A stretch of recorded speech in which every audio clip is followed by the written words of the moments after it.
Speculating about that paper. I feature. Burn them eyes, make that fire move on higher. I feature. Bring fame to the name, make them change it. I feature. While they hate and speculate, anticipating. I feature. While they hate and speculating about that paper. I feature. Burn them eyes, make that fire move on higher.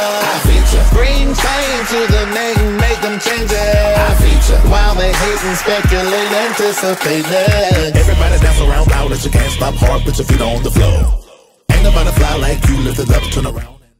Support the growth of your favorite digital show with just a text. Support Larry Reid Live by texting GIVE to 404-800-4530. Text GIVE to 404-800-4530.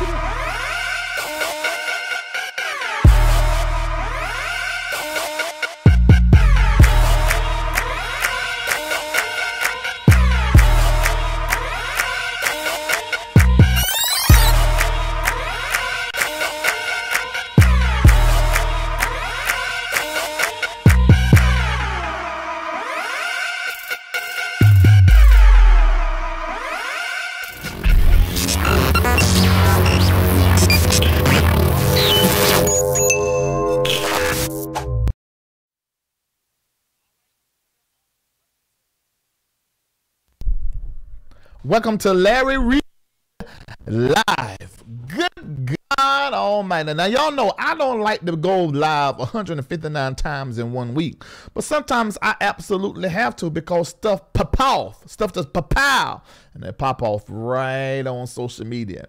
And so I was minding my business today, and I saw something pop off. Actually, it began to pop off on last night.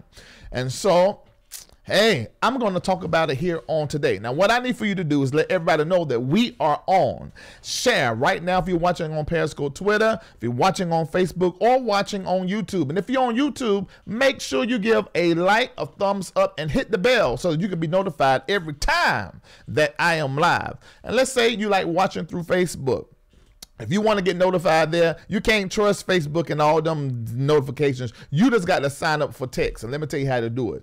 Go right now to your phone, open up a new text, and I want you to text. This is the number you're going to text, 33222. And the word that you're going to text to that number is Larry Reid Live with no spaces. And if you do that right now, you won't never miss anything that I got going on. Anytime I go live, anytime it's time to talk and talk to you guys, the co-host, you will be able to log in and have a conversation with me live versus you watching the playback and everybody be already commenting and it be already over and you just have to just react.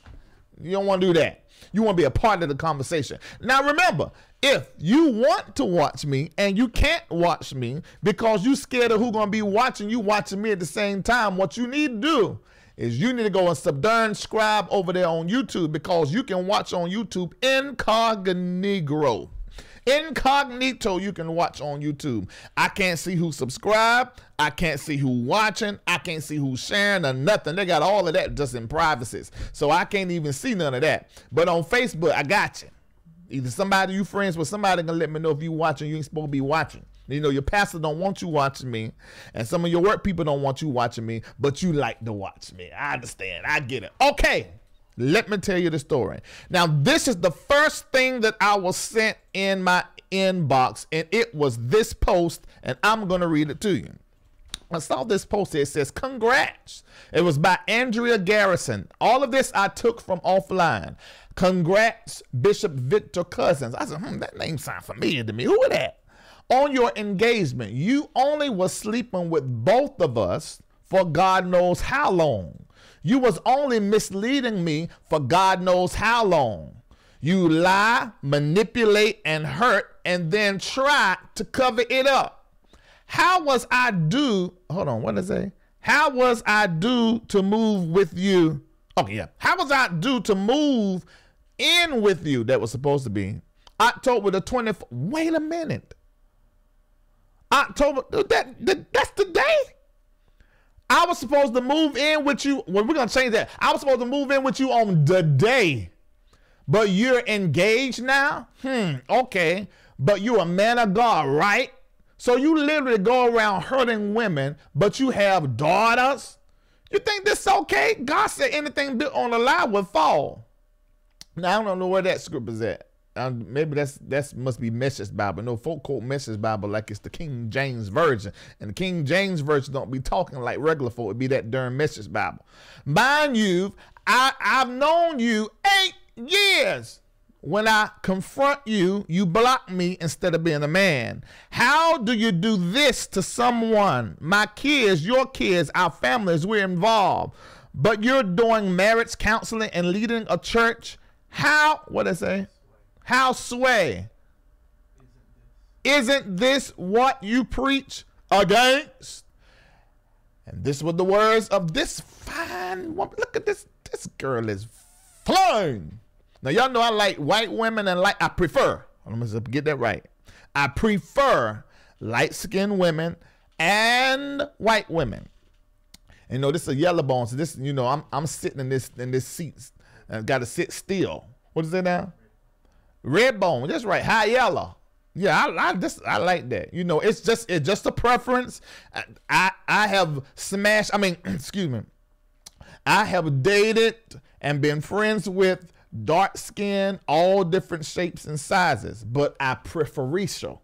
My preferential is light skin, red bone, yellow women, and white chicks. Now, I'm gonna say this. That Bishop, what's his name? She said, well, all this is alleged. Kendall, you got that symbol down there, and I need the alleged on tonight. I need the alleged on tonight. I'm going to say this. Bishop, what's the boy name? Victor Cousins. And some of the other preachers that be having these side chicks, they got good. It's the side chicks be the bomb. I'm on almost every last one of these that we've done talking about. Every last one of them, they look nice. So I do understand, and now you got that Larry Reid symbol sitting out to the side by itself. It ain't it. Well, send her picture. Send her picture over there. My nerves can't take it. Go right there. Grab a picture and just send it over. Slide over to the right. Just a little bit to the right. Up some. Like that. That's better. I can't. Oh, they're sitting over there by itself. Okay, anyway. So that's what I seen. So I read this post. I said, okay, now what is going on here? Then, no quick as I can think it, my phone rung. And see, I didn't even see what all I'm about to show y'all until as time went along. So when she posted this post, it set a blaze on the internet. People started sharing. It got viral, and that's how come I got it. Remember, I don't talk about nothing that ain't out in Publix. If it ain't Publix, I'm not doing it. It got to be in publications. Okay, so then I begin to say, okay, well, first of all, who is Bishop? This name sounds familiar. Then I said, now, ain't he some kin to Morton? I said, he's some kin to the full gospel. I said, now, hold on for a minute. You gonna sit here and ask me when to bring somebody over? I'm live on the TV. Okay, well then you wait. I do like this with my hand where they can't see it. Let's pay attention to this hand. This one. You see this? Pay attention to this one. Anyway. Okay. So when that got shot ablaze and it got sent every darn well. So then when I seen this man's name, I said, okay, now I seen this little short boy somewhere. Okay, then I looked, I said, okay, yeah, I have seen this man on the Facebook and sitting beside Bishop Morton and sitting beside Ernest Pugh on a couple of flyers, Chris Hill on another flyers. Y'all know all these names. I'm pretty sure if you in gospel, you know. So I said, okay, I have seen it before. So then I pulled this picture off of his Facebook page, and here he is. This is Bishop Victor Cousins, and this is who Andrea was making reference to. So little time went past, and then we began to see this post, a post that Victor put up. He put up the post answering, Lord, you will put the post up where I can't read them off the screen. You don't know how to cut stuff down. I can't read it off the screen. You're gonna bring it over here and ain't gonna be, can't you make it, cut it down to the top a little bit, bring it down right there, and from the bottom a little bit. Hold on, y'all, we coming. And then make it a little bigger. And you got to start working on the next one. Make it bigger, feel it, the way I can read it. Good, thank you. Thank you. Yeah. So I seen this post. And so he's responding to the post that Andrea put up. Let me, I can't see that. Well, you got to wait. Let me start by saying I'm good. For over 25 years, I have given my life to helping and serving people, both personally and spiritually. And you can do all of that kind of over there without me even doing anything. You can, because it's highlighted. Just pull it down from right there. You see that? Thank you. Welcome. You welcome. Okay. Well, hold on. Let me get on my phone because I can't read this because he ain't got this right. All right. Now you can work on it. For over 25 years, I've given my life to helping and serving people, both personally and spiritually. In the process of that, I've met many amazing people along the way, and most have been very kind and appreciative. However, some have been disappointed and not so kind. Social media makes it possible for anyone to accuse anyone of anything, and it seemingly be taken as the gospel. You are exactly right, sir. No receipts. Now, I want everybody that is watching to remember that. No receipts. Just accusation and innuendo, on top of the fact that there are some that look around looking for an opportunity to condemn others based on what they heard or what someone else said. Those people are never your people. At 41 years old, I've come to understand that ultimately people are going to believe what they want to believe, and that's fine. All right, next one. You bring it over. All this long time you ain't got it ready? At 41 years old, I come to hold on, let me jump down there. And that's fine. It's not my responsibility to chase or respond to every accusation or give a commentary on what's true and what's not true, especially when grown people suddenly become childish about their adult decisions. I have never professed to be perfect, but what I am for sure is authentic and real, and the Lord knows me by my name and my good works. It's amazing how when you are helping take care of someone, helping them financially and otherwise, that it's all good. But when you decide to take your life in a different direction, then all of a sudden you're a bad person and a liar and a cheat. This morning, I taught on the importance of giving God our hearts, and that oftentimes the Lord would test our hearts to reveal what's really in them. So as much as I could clap back. What happened? What do you mean? It's a different clip. I have to move this one so you can finish reading the rest of it.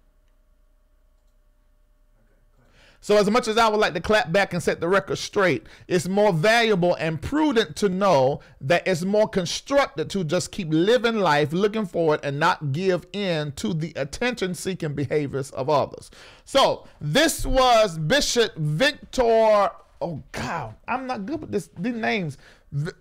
Bishop Victor Cousins' response to Andrea Garrison. Now put them both up there so we can talk about them, so we all got a picture in our head of what we're talking about. This is Andrea and this is Victor. I done told you the post that she made, and you saw what he said in response. So when she saw this response that he gave about having no receipts, and she just crazy, and she just a woman scorned, she just come up with all of this stuff, you know, on her own, she decided to take to the internet. Now, make sure you get close to your device.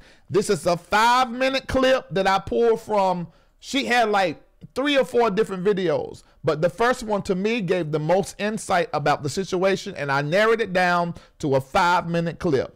Make sure you pay a darn attention. Turn your mess up, and pay attention. Here we go. We were on and off, due to him, due to me, due to both of us.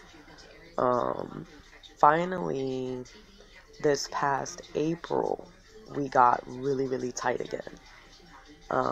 In April, you know, he was flying me out to Miami when he got his condo and stuff, had me fly out to Cincinnati for a week. I flew out to Cincinnati. He came to me, oh, I think you should come to Cincinnati. You should move in with the kids. It wasn't me asking him to move in. I did not initiate that, and I have the text messages to back that as well. Told me, you know, this is what I want to do, you know, set a date, told me, you know, you can go ahead and put a 2 weeks notice in, you can go ahead and contact the schools. Ended up reaching out to him, you know, something came up, something happened.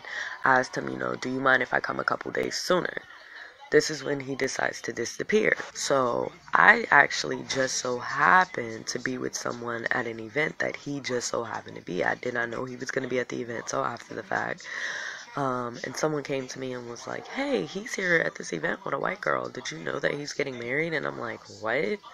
But this was just last week. So I'm like, what?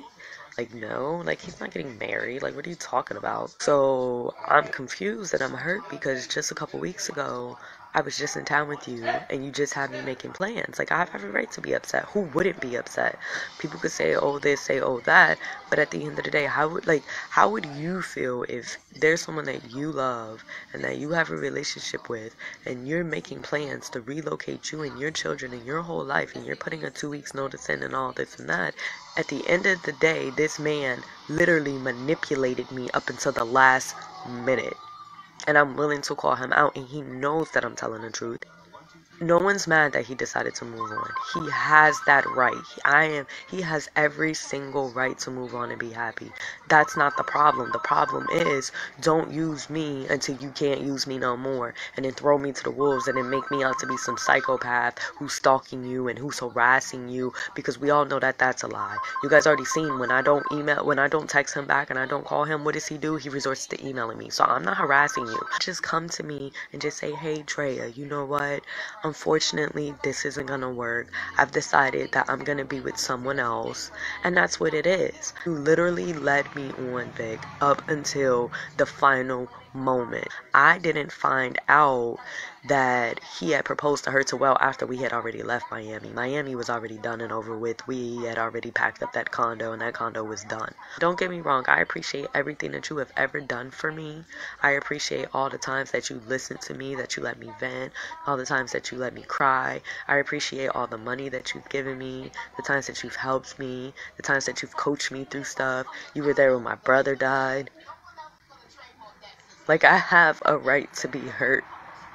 I have a whole right to be hurt, because what you did was wrong. You could have just told me, and then to sit on social media and act like you did nothing wrong, and act like I'm lying and I'm making this up and I'm just pulling this shit out my ass. No, right is right and wrong is wrong. I do want a public apology. I want an apology for you going on social media and lying to me. Yes, I want a public apology. You are a liar. You are a manipulator. And to do that to someone that you've known, that you've been close to for 8 years, I feel sorry for you. I don't feel sorry for me. I'm hurt, baby, and I'm not gonna lie. I'm not gonna pretend. Yeah, but you know what? I feel sorry for you, Victor Cousins, because I don't know what you could have gone through in your life that would make you so hateful that you could do this type of shit to people. What could you have possibly gone through in life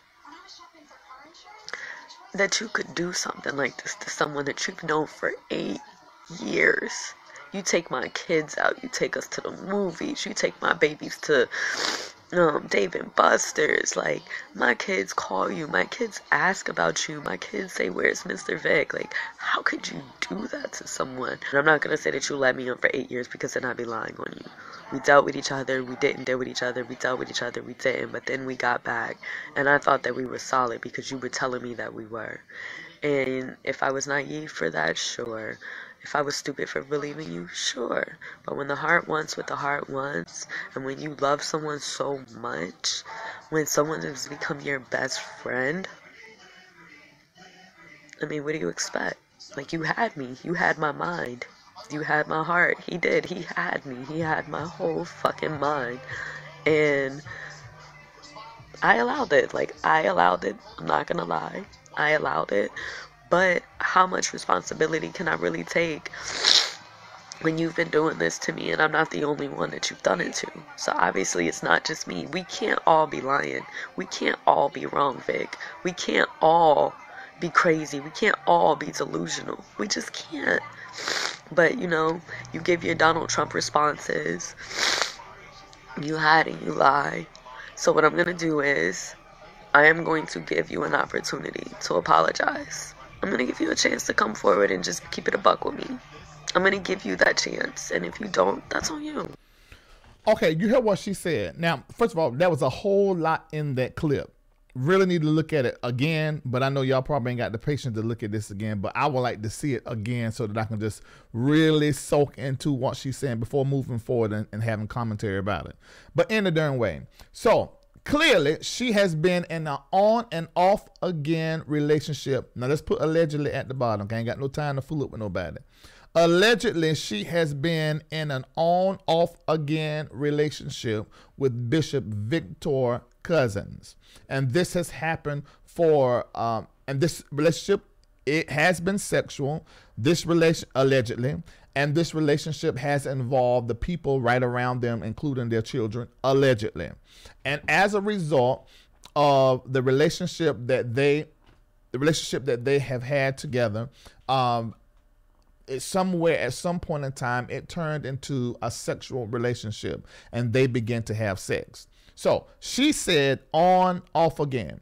Now, let me give you a little backdrop. Prior to the relationship he had with her, Bishop Victor Cousins some years ago went through a divorce with someone named Tara. I don't know her last name, but her name was Tara. Now, him and Tara broke up, but they were still living in the house together, allegedly. During this time, but she didn't know nothing about it. She didn't know they were living in the house together. So it's during that time when she came into play. But Victor and Tara was still working on the relationship, but she didn't know that they were working on a relationship. So what ended up happening, Tara ended up contacting Andrea because of an Instagram post that she made. When she made this post on social media, she was like, me and my ex-husband, we're working on stuff again together. Who are you and where you come from? Andrea tried to tell Tara, look, I didn't know you existed, and this is what we've been doing, blah, blah, blah. She went online then. Andrea went online then to, tell some stuff, but that time it didn't really pop off. I guess just a small community of people knew something about it. Plus, social media was not what it is today, any period prior to today. And so when that happened, of course, he blocked it. That's what she made reference to in her first post. So you block me whenever I say something, da, da, da. And from what I understand, the little piece of digging that I did with other bloggers and vloggers, there have been other times when things were circulating concerning Bishop Victor Cousins and his alleged different affairs with different women. And these different women will come up and try to contact these bloggers and these vloggers to talk about it. But from what I understand, somehow or another, those things always disappeared. And we've seen this and don't know how many stories over and over and over again.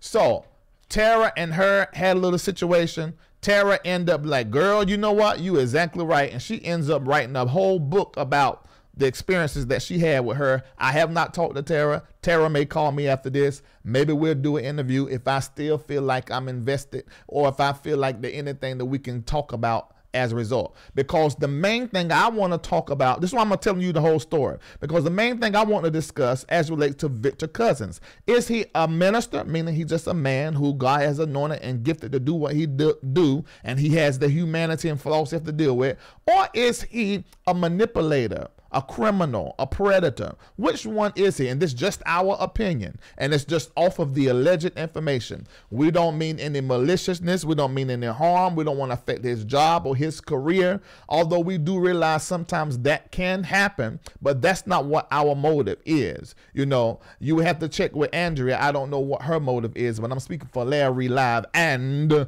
my co-host. So, as you heard her say, she said when she wouldn't respond to his text. Now, I think that because the relationship was off and on again.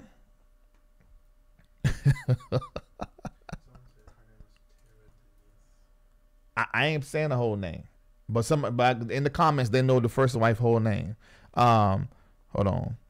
Go ahead and go in and listen through the phone in real time. Okay, so anyway, so she said it was on again and off again. So this is in my imaginations. Andrea ain't saying this. Victor ain't said shh. So this is just what I think. In my mind, they were fucking here and there, and the sex was real good. You know, secret sex is the bit. Woo! That sex you ain't supposed to have behind the house, like me and my ex-wife used to do at the church in the pastor study when the pastor was preaching. She would get off the drums, I would get off the organ, and we would go back there and sneak into the cry robe room. And we were at I can't tell you at what church, because they folk watching from back home. And we used to do that. We shamed, we repented, we were so sorry, but we were children and we were just nasty.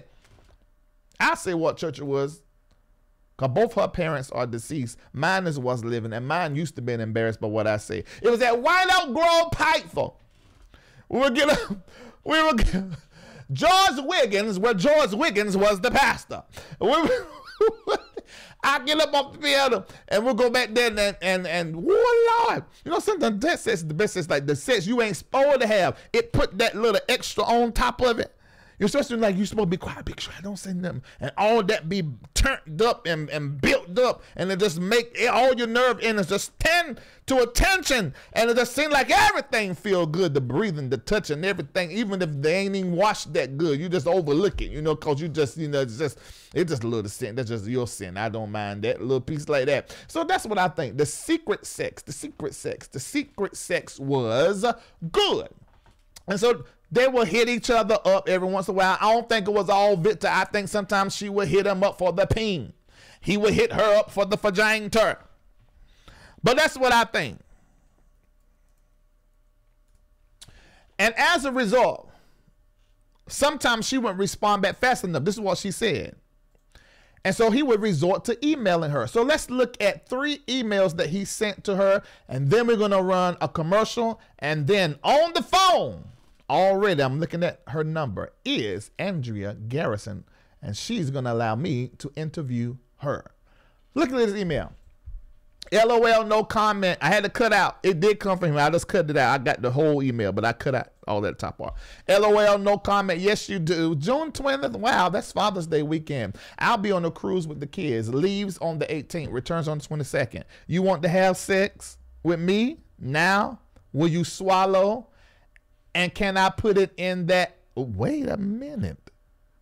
I read over this too fast. I should have blotted that word out. Can I put it in that? What's the word I use for that?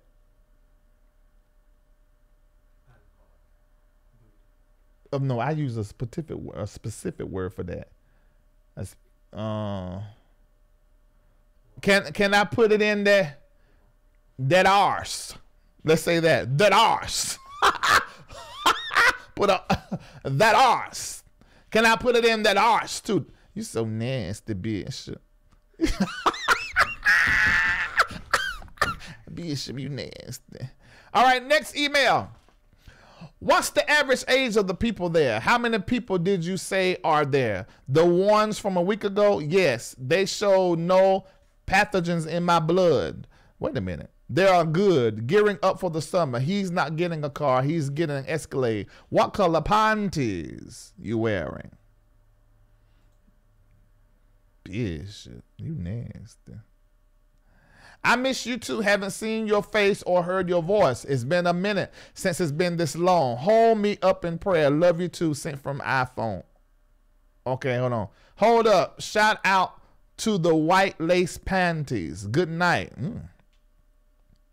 Yeah, I'm pretty sure. I'm pretty sure the secret sex was good. So they would hit each other up. Didn't nobody know nothing about it. That's why it didn't happen through text. It happened through email. And they would get together. They would have all kind of sex. Well, in the video, she said months ago, back in April, is when they began to deal more closely. And I'm guessing from April all the way to October that they began to deal more consistently and more closely. Now, there's some things and research that I did I cannot show you guys. I've had to watch 6 videos, and I'm a saved man, and I'm trying to do what's right. And now I got them pictures in my head, and I got to get into bed by myself. That pillow gonna get it tonight. I'm playing. I don't need to do that. I'm just playing. Total joke. I was just messing. That is not.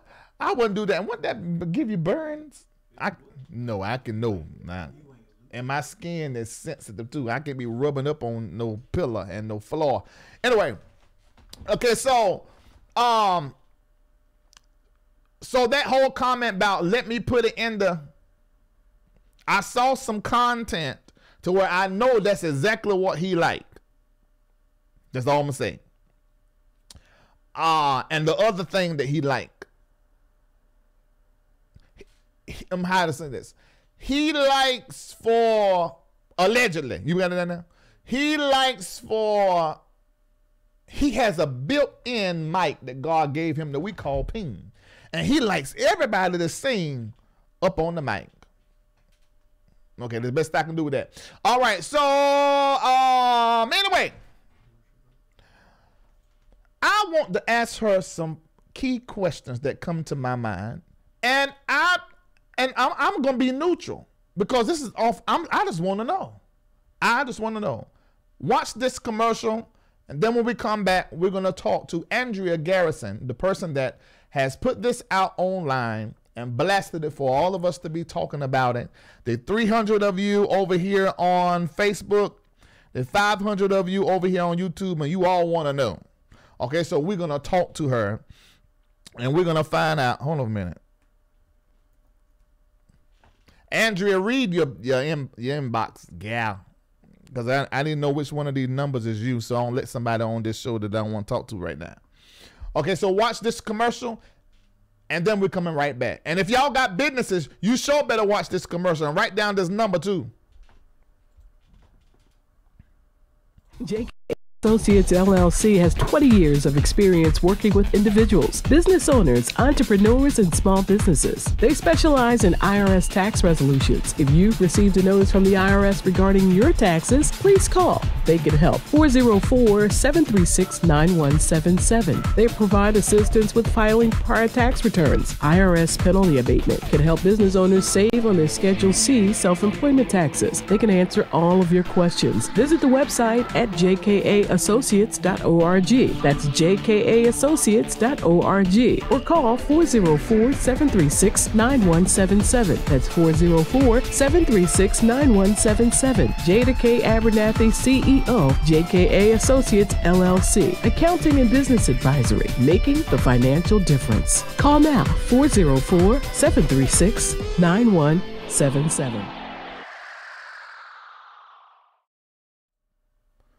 44736-9177. Make sure y'all go ahead and call over there to Jay over there. Okay? All right. Let's go ahead and get in the conversation. Go ahead and put a picture up. put voice of up there. We're about to ask her some questions right now. Ready? Yeah. All right.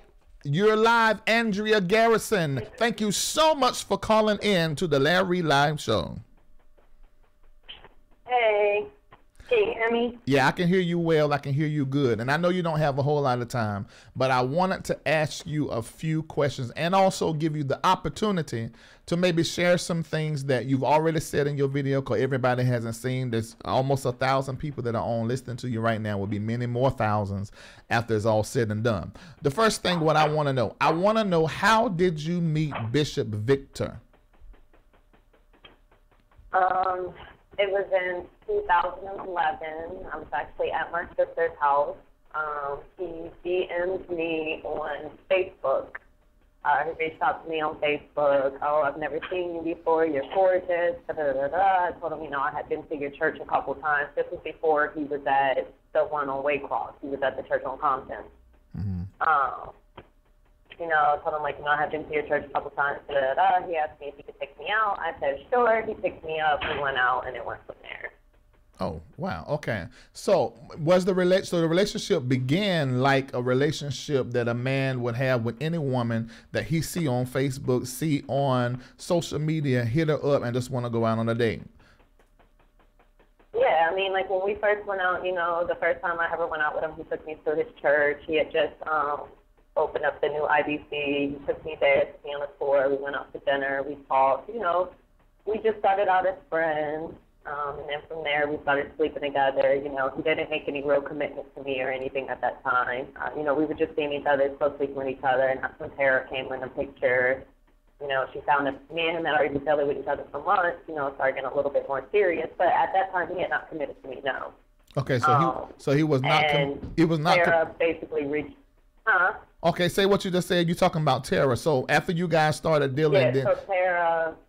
Yeah, we had been dealing with each other for a little while at this point, a couple months, and about 6 months, Tara reached out to me on Instagram because she saw me post a picture, asking me who I was. She gave me her number. I called her. I told her the truth. She thought I was lying. He had told her that I tried to kill myself in front of my baby, so he invited me over to the house to help heal me, all this other stuff. So a mutual friend of ours, who was his photographer for the church at that time, was like, well, she tries to kill herself in front of her baby, so you take her to the house and fuck her to help her? Make that make sense, Hold on. I gotta make sure I understand what you said. You said, so when the guy, his friend that was a photographer at the church said, so she trying to kill herself in front of the babies and got all this struggle, so you thought it was best to take her out and fuck her to help her? No, he said take her to the house, because Tara's like, how does she know what the house looks like? Obviously, she's been in the house. She's describing the house to me.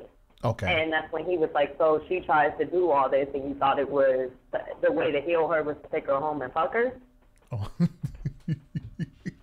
So Tara, called me a liar, started this whole thing. I was lying. I wasn't telling the truth, all this other shit. Or stuff, sorry, all this other stuff or whatever.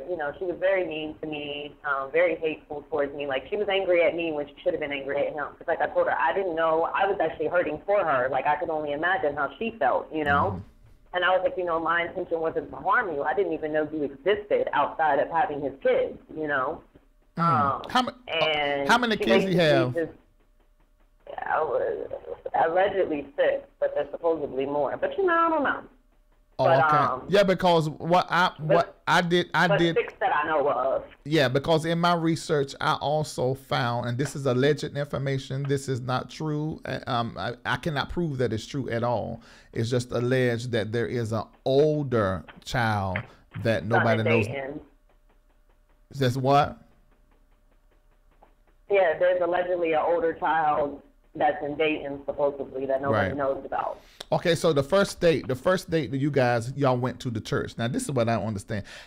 What kind of was he looking for a first lady? How are you gonna take this fine woman out on the first date to the darn church? How did that happen? He stopped at the church. Like, in his defense, he had to do something at the church before we went out. We ran over to the church. He had to do something. He took me, to do what he had to do, and then he took me on a tour. Okay, I got you. Okay.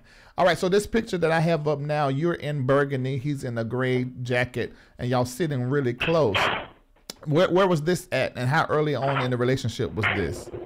That was actually last year on my birthday. Oh, last year on your birthday. Now, there's another picture that I have where y'all, it looked like you at the beach. Where was this That at? was just this past summer. That was just past summer in Miami. Okay, what time was that? You said past summer, what month? That was like maybe May, June. Oh, okay. So it was around that time when you guys began to rekindle your relationship. Correct. Okay. So when y'all began to rekindle your relationship, where did he say he was in his life? Was he trying to move closer with you, or did he say he had this other girl that he was dating as well, and he had to choose between you and her? What was your knowledge concerning the girl that he engaged? So I never knew that there was another girl. As far as I knew, anytime I would ask, he would always say I was the only one. He didn't want me sleeping with anybody else. He didn't want me doing this. He didn't want me doing that. I was the only one. He would fly me out constantly. You know, I would be back and forth between New York and Cincinnati. He would fly me out to Miami. You know, we were spending a lot more time together. He started having me come to the house for like a week. I would cook, clean, do laundry, be around his kids. I mean, I'm gardening with his two youngest, Charity and Trinity, and Faith. You know, me and him and Faith took a trip to Tennessee. I mean, I don't know. Like, basically, he told me, not even basically, he did tell me, you know, you're the only one I'm seeing. I don't want you seeing anybody else. I sent you the message, you know, where he's telling me, like, oh, I think you'll make a great wife. I love you spiritually, emotionally, sexually. I love you for marriage, you know, all this stuff. Being that, okay, now this is the thing that's very interesting to me. I've heard this same kind of conversation and story when it comes to quote unquote side chicks. But what I want everybody to understand, that in this situation, you weren't a side chick. You were, as far as you knew, you knew he wasn't with Tara anymore. I was the only one. Yeah, I didn't know there was anybody else. Right. Yeah. So you got shot the same lies that the side chick gets shot, except you were in the main chick position. As far as I knew. Right, as far as you knew. Now, do you have any information about how long he was in relationship with the girl that he now is engaged to? I know nothing. I couldn't tell you. I'm not going to lie and say I know something. I don't know. I don't know anything about the girl. Never heard of the girl. I just know she lives in Philly. She's like 2 hours from me, and that's all I know, literally. I found out a week ago about the engagement, and it didn't get confirmed until the day before I made my post. Okay, so this is like really fresh. Very fresh. Like, he confirmed it the day before I made the post. Oh, so you contacted him and he confirmed that he is getting engaged. I had been asking him when I first found out through a third party. I've been asking him. He wouldn't confirm. Sorry, my boss was calling me, so I got to hurry up. But okay. I had confirmed it. You know, I asked him. He denied it. He denied it. He denied it. When someone tagged me to our Instagram, he had no choice but to admit it because I screenshot him the Instagram post, went off on me, told me he don't have to tell me shit. His exact words, I don't have to tell you shit. I'm moving on my life, da-da-da-da-da. And I'm just like, you don't drag someone on and then wait until the day before. I'm not mad that he moved on. I'm not mad that he's getting married. The girl looks, you know, she's very beautiful. She seems smart. She just graduated. Congratulations, girl. I'm not bitter. If I was bitter, I would have lied on them. I would have made up stuff. Everything I've said, I've cashed in receipts. You have all of it. And that ain't even all of it. I gave you a lot, and that ain't even half of what I have. You know what I'm saying? I have a whole lot. I got 2 more questions just in case your boss call you. When was the last time you had sex with him? 2 weeks ago. Okay. 2 weeks ago. Another question. I'll give him 3 weeks. Okay, another question. Did any part of you know that this guy had another woman at all? I won't say that I didn't feel it, but did I know for sure? Could I confirm anything? No. Did I feel my intuition that something wasn't right? Because as things were leading up to me getting ready to move, you know, we started moving in certain ways, and I wondered. My sister kept telling me, like, he's seeing somebody else, says something's not right, he's seeing somebody, but I didn't want to believe it because I could never confirm it. Mm-hmm. Why didn't you listen to yourself?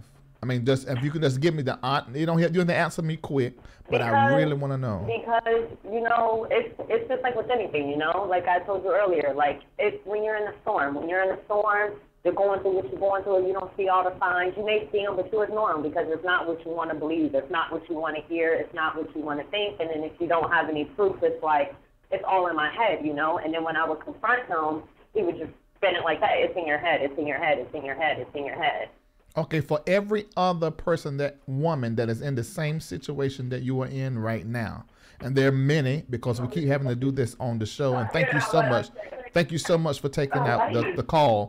What do you want to say to that woman? Listen to your intuition. And intuition will definitely expose elusive. Sorry, my boss is yelling at me. Just listen to your intuition. If you feel something's not right, probably something's not right. It's that simple. If you feel it, just the certainty, you can't search no more. Yeah. Be Nancy Drew. Okay. Find the truth. So All right. that you're not, because I feel stupid, you know? I feel stupid. Right. I feel used. I'm hurt. You publicly humiliated me, tried to lie on me, tried to tell people that I had no receipts. I got more receipts than you can ever imagine. Church checks from me, from other women, coming at me with receipts. You know, it's a lot. Like, it's not cool. Like, my thing is, if he would have told me the truth, I would have been mad. Don't get me wrong. I would have been mad. I would have cussed him out from here to next week. But it wouldn't have made it to social media. I would have respected his choice and moved on. It's the fact that he lied. And they continue to lie and continue to lie and then publicly lied. So I want a public apology. And I don't want just a public apology for me. I want a public apology for me and all the other women. And I want him to publicly apologize using my name. Gotcha. He owes me an apology. And he owes all the other women an apology because it's not cool.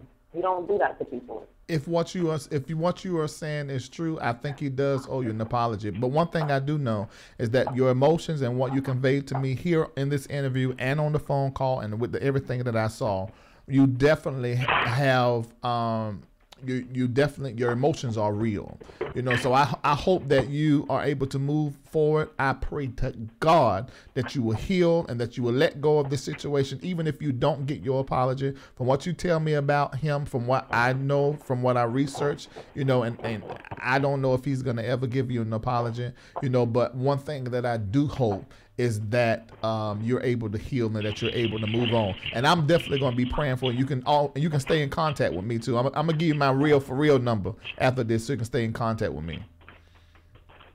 Okay. Thank you so much. All right. You're welcome.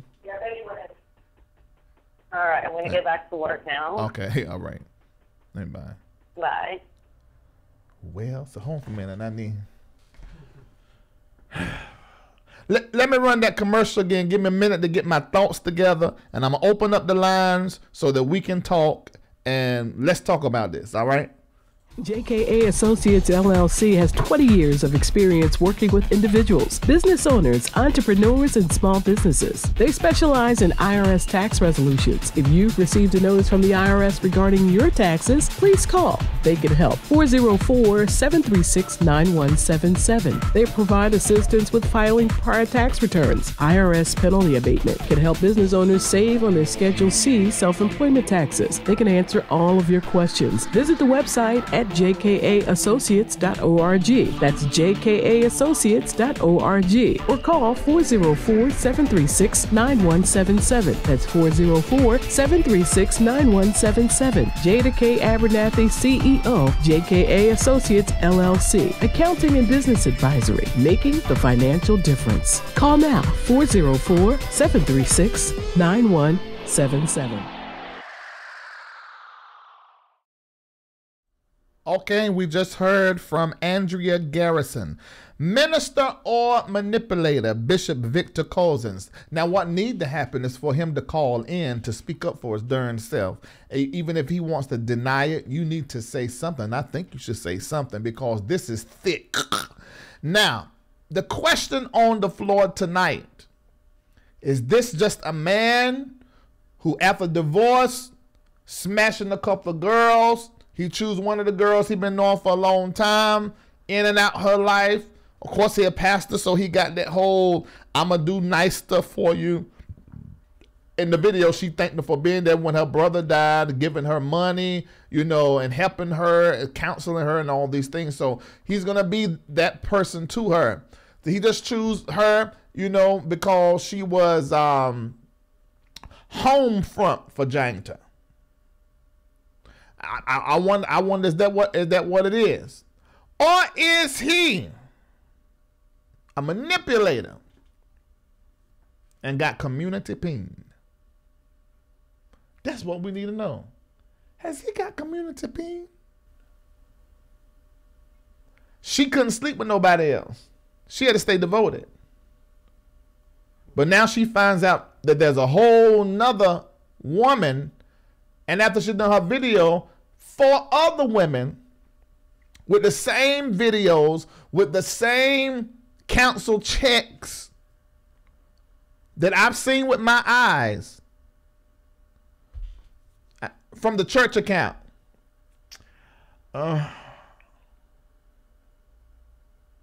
Minister or manipulator? And when I say minister, I'm talking about, because let me tell y'all something.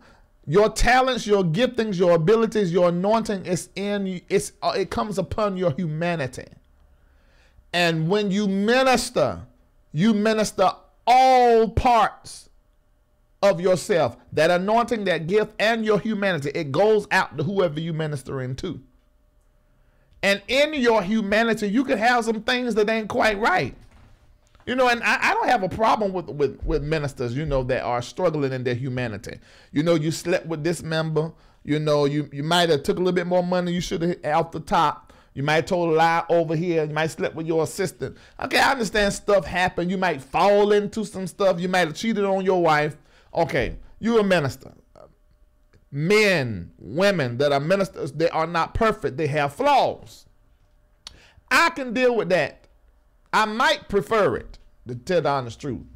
I want to know you got something, you ain't perfect, you know. But a manipulator, now hold up. And all the points of this story and other ones we've done, I'm seeing a lot of manipulation. And I want to know, minister, put the number over, or manipulator. I want you to call in. I want to get a lot of calls tonight, so I need everybody to keep it down to 1 minute. Minister or manipulator, tell me your name, where you're calling from, minister or manipulator, explain your point, and give it to somebody else so that they will be able to let me know what they think. All right, let's go. Call it in the 9874. What's your name? Where you're calling from? Minister or manipulator? Hey, Larry. This is Marcellus. Thank you for taking my call, sir. Mm-hmm. Really quick. I wish you would have had her to remain on the line, mm-hmm. Because if this is the person that I think it is, this is the same individual that reached out to us and requested that we release this story a long time ago. Now, I told you guys before I called on Larry Reid Live that William Murphy was not the only person that was having these affairs and doing all of this kind of stuff. Well, at the time that I was telling you guys that, Victor Cousins was most certainly one of the individuals on my mind, because this is not the only individual. Now, I'm actually in my office right now trying to find the picture that the other woman sent to me of him. And so it's like this particular woman has a little bit more receipt, I guess is what y'all call it, than the other lady, because I wanted to vet the story and I wanted to make sure that all of the stuff that was said was actually accurate. But this is not the only time information like this has been presented to me, as well as other bloggers. Now, if this ever gets out to William McRae, the same story that was submitted to William McRae was also submitted to me, because I was telling you earlier today, my colleagues and I, we ran a website called pimppreacher.com. Some of you all have seen it, heard it, didn't know it was all but let me tell you, we released a lot of these stories, and I'm not surprised. Now, as far as what I've seen from Victor Cousins, he is a huge manipulator. He is very quick to send you a cease and desist. He's another cease and desist letters off of punks. He's real quick for that. And so I'm not very surprised by this at all. And there's a couple of other things, because I wasn't able to hear the entire interview you did for her. I'll have to go back because I was shouting at the time. But I think that there's a couple other questions that I have for this dear sister. But I most certainly will tell you he's a master manipulator. Word to the wise. All of the rest of you in the Full Gospel Baptist Church, remember that Marcellus said it, that in 2019, you better set your house in order and you better get it right, because all of these things are going to keep rolling downhill. I done told y'all, I've been telling y'all to stop what you're doing, and the ball's going to keep rolling. This is not the only story that y'all are going to hear, Larry. Just take my word for it. It's coming down the pipe. And so I just feel sorry for you guys that y'all still playing these types of games. But he's most certainly a manipulator. So I'll leave it there. Wow. If you have any questions for me, I'll take your question. Okay. Okay, well, this is what I want to ask you, because you worked, with pimppreacher.com, and also you actually worked in a very popular megachurch before, right? That is correct. So what, my question is for this. You didn't answer the question, minister or manipulator. You said manipulator. When it comes to the preachers that you know, because you know preachers, I know preachers, but we only know what we know. Are most of them ministers that have issues, that they're men with humanity, or are they manipulators? What is your opinion? Oh, that's a good question. But here is the dichotomy of that, Larry. You can be a successful minister, and the lines become so grayed that you become a master manipulator. Because I think a lot of times they start off having the best of intentions. And anytime you bring money and fame and influence into these types of situations, these individuals become some of the most manipulating people in order to continue to masquerade the charade that they're living and existing in. And I don't believe that a lot of the preachers do start off with bad intentions. I really don't believe that, because I know too many preachers, like you said. We know too many people, and we know too much stuff. So I don't believe that they start off that way. But anytime money is influenced in that, Larry, I often tell people all the time, it's hard to get somebody to see the truth about something when their income depends on them continuing to perpetrate the lie. And so, it's hard to get these people to tell the truth because their income depends on them keep telling the lie. And I'm sorry that it's that way, but it truly is that way. All right. I'm glad you call in so you can say some of the stuff I don't want to say. Thank you. Thank you. Well, here's the thing. Ladies, when you guys come to us, a lot of these people, when y'all come to us on the scene to tell these stories, you need to have receipts. I'm not just going to take a picture of Victor Cousins across the table from you at Denny's that you done snapped, and in order to get me to come out with a vlog or an article to tell the people what done happened. You all need to have proof about the things that you say.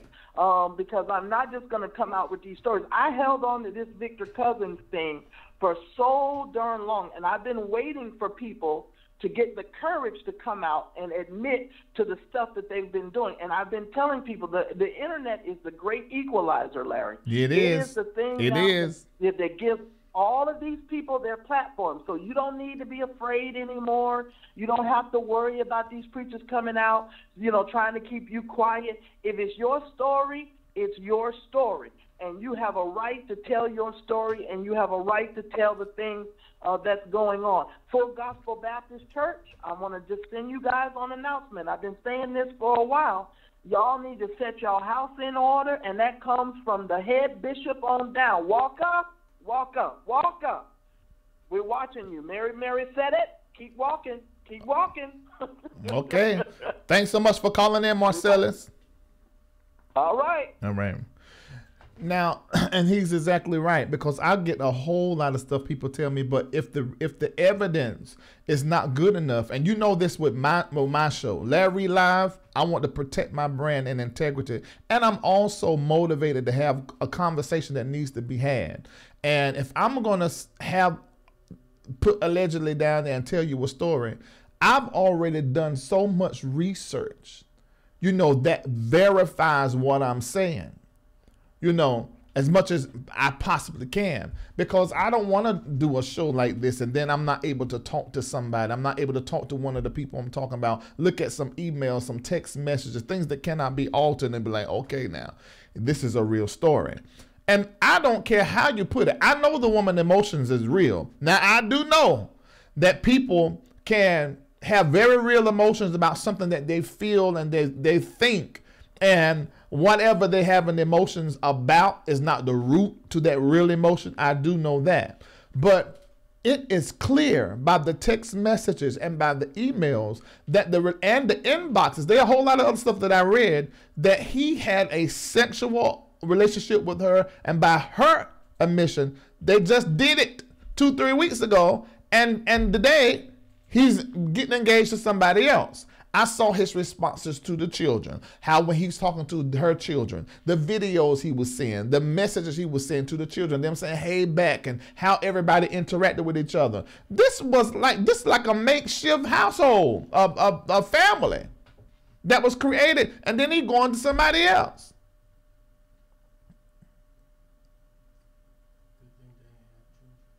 And this is the thing. She was not a side piece. He was not married. So on the flip side, he can smash whatever he want to do. But when you're telling somebody to put in 2 weeks notice, you're enrolling the children in school. I didn't have time today. I went by there. This the paperwork. Transferring children and all that kind of going on. Bruh. Is it the truth? I seen the evidence, everything pointing in her favor. Let's take some more calls. 1 minute. Minister or manipulator? Caller in and 0495. What's your name? Where you calling from? Minister or manipulator? I'll say both, because the gift is without repentance. But my name is Dodie, and I'm calling from Panama City, Panama. Mm-hmm. And I want to know when fornication was removed out of the Bible of not being a sin. Mm-hmm. And as far as men being held, ministers being held to a higher standard, what happened to that? Mm-hmm. I don't feel sorry for the young lady. And one of the reasons why I say I don't is because I've been in that position as being the other woman. We got to learn as women to stop giving ourselves away so quickly. And just because he's tickling our ears, that we give ourselves away. And if we value ourselves more, we won't be manipulated by these men or these preachers or so-called preachers and be sleeping around, because I get it. I get the humanity thing. But sleeping around and thinking it's okay, and then when he dropped you and then you mad and you hurt and you in your feelings, I'm sorry, I just can't get with that program. And I feel bad for her, but at the same time, you ask for it. Mm. I don't care if he's a preacher. I really don't care if he's a preacher, because we all sin. We all mess up. But ministers are held to a higher standard. How would you want to say you're a pastor and you're not even married to this woman, and she's in your house, y'all sleeping together, you telling you love her sex, and y'all going? I don't get that, because at what point is your good being evil spoken of? I don't get it. I mean, please help me understand. I don't get it. I mean, walking in the spirit, what happened to that? We just live in all kinds of ways instead of living our life in Christ and loving God first and foremost. Because if you love him, you won't do what you do. I got you. I got you. Thank you so much for calling in. Let's go. Let's get more callers. Caller in and 5061. What's your name? Where you're calling from? Minister or manipulator? Hi, this is Lynn. I say he's a minister. Okay. God called him, true enough, but I say he's a manipulator. Okay. And the other ladies that just hung up, I mean, I get it, but the thing of it is, I love God, and we all make mistakes. So you can't say that you don't love God if you do something wrong. That's not true, because we all make mistakes. Agreed. Every last one of us, even her on the phone. So you can't say that. But as far as he is concerned, I believe he's a manipulator, and I believe that where he was aiming was to her mindset. and saying the things that he needed to say, doing the things that he needed to do, showing her all the good, and and I don't know if the young lady is saved. I don't know if she go to church, but if she doesn't, then that's an easy target for a person that don't go to church. And she's easy to trust. And him being a pastor, she said okay. She agreed to it. Yes, she did. But at the same time, she was looking at him in a whole nother way, as to say, okay, well, he seems to be a good man. He got kids, but he was a manipulator because he didn't tell her the truth. So he lied to the young lady. And I felt her. I really did. Yeah. And I felt her spirit. Yeah. Just even looking at this TV, I felt the young lady's spirit. And I really, truly believe that she's not lying. And the thing with him is that he just really needs to stop. And like I said, we all make mistakes, but these pastors, come on, you got to do better and stop being a manipulator to these women. Because at the end of the day, yeah, we all got to answer to God, but at the same time, you're kicking souls out that need to probably be saved. They're not going to want to come to church with this type of stuff going on. I got so you. when it's time to stop it, it really is. I mean, looking at him, I've heard him preach. I've seen him in person, Awesome man of God can preach. And yes, the anointing is truly on him. I don't take that away from him. But I do take the fact that away from him that you are, you're a manipulator. And he was wrong for what he did. And like I said, his whole target was her mindset. He felt like he pulled a young lady in that didn't know no better. And I got her where I think I, want her. And it's that home front vagina. That home front vagina. So this home front vagina. This is how you keep home front vagina on the home front. I got you. Thank you so much for calling in. Exactly. You're welcome. All right, now this is the thing the more I do these shows and listen, I have to agree with Marcellus that I just have to believe that these ministers, these people are in power, these people that are making money, that are prospering, doing what they love or they're gifted to do, that they start out one way.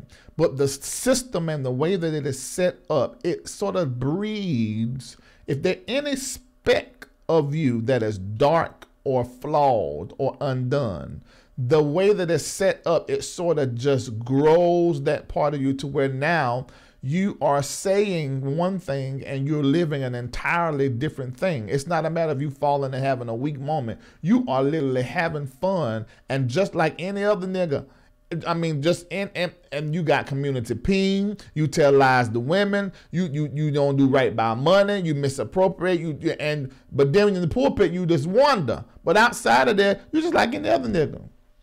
And if that's the case, remember what I said earlier, as a minister that is flawed, I said that anointing that is on you, your anointing and your humanity, your character, everything is ministering. So with that being said, the condition of the church, maybe the church is being polluted by the leaders. Is that what it is? No, it's not. I don't see your number. Where? What are you talking about, Nancy? That ain't her number. I need for you to shut up. Shut up. Let me do the show.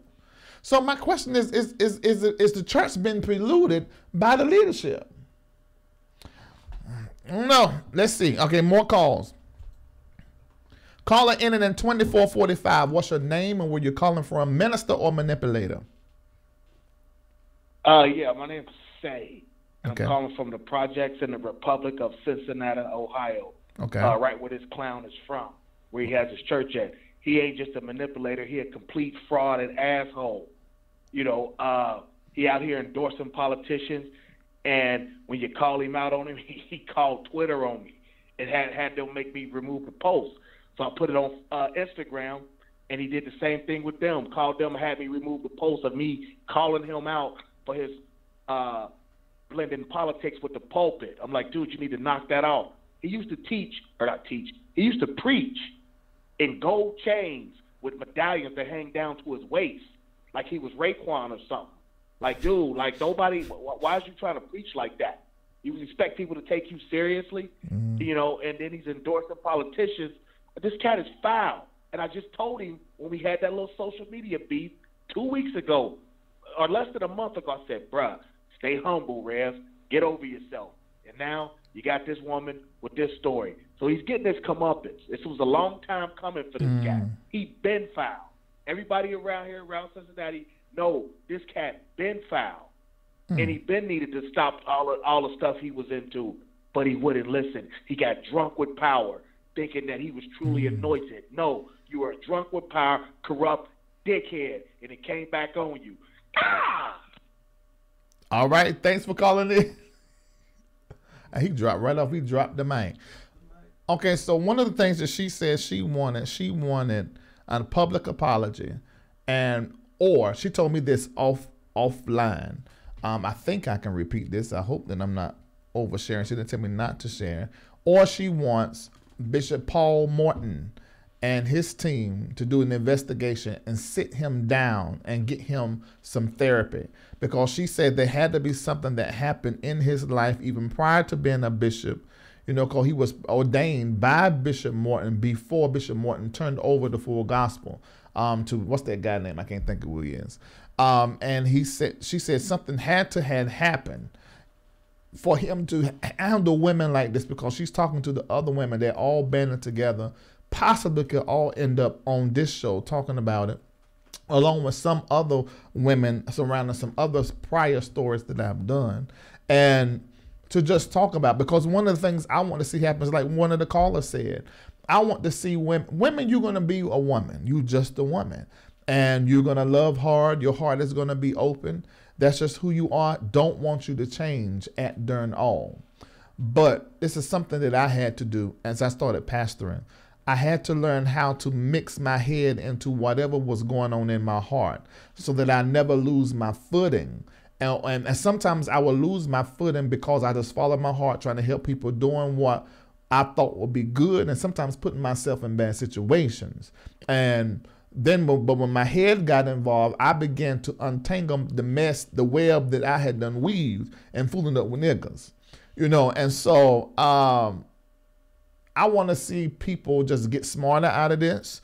I want to see leaders be more open and honest about what they're feeling and what they're dealing with. I don't see what the problem was. If the vagina was so good, how come he didn't go with this vagina? Or maybe he peeped, said, you know, maybe she got some stuff I don't like, but this other girl got some stuff that I can like. Maybe clearly she's not the typical first lady, because he need a first lady. Maybe this other girl can be a first lady, and she can, cause on her video she rolling the blunt. She said, I ain't with that. I mean, how come he can't be married to somebody like this, and she stay at the house and don't go to church? You know, church won't accept that you're on the equally yoked. I'm just saying. I'm just talking. Let's continue to talk. I want to hear what y'all co-hosts got to say. Let's go. Caller in 1106. What's your name? Where you calling from? You have 1 minute. Manipulator or minister? Minister or manipulator? Bless you, Prophet. It's Prophet Darlene Gray. Hey. You know, our bishop teaches us that you don't let your gift take you where your character cannot hold you. Mm-hmm. I don't know this man of God, but it sounds like he has an incredible gift that he uses or misuses to lure weak, silly, vulnerable women. And who's to say men also? We don't know, because I don't know who he is. But because of what I lived through, I know what that is. I know that experience of being in college, away from family, away from home, seeking a church family, and being targeted by an apostle who ministers to me and tells me, oh, I can get you delivered from asthma, and then has his wife there with him, and then makes the appointment with me, and then have me picked up, and boom, wifey is not there, and it turns into something else. So wow. I know what that is.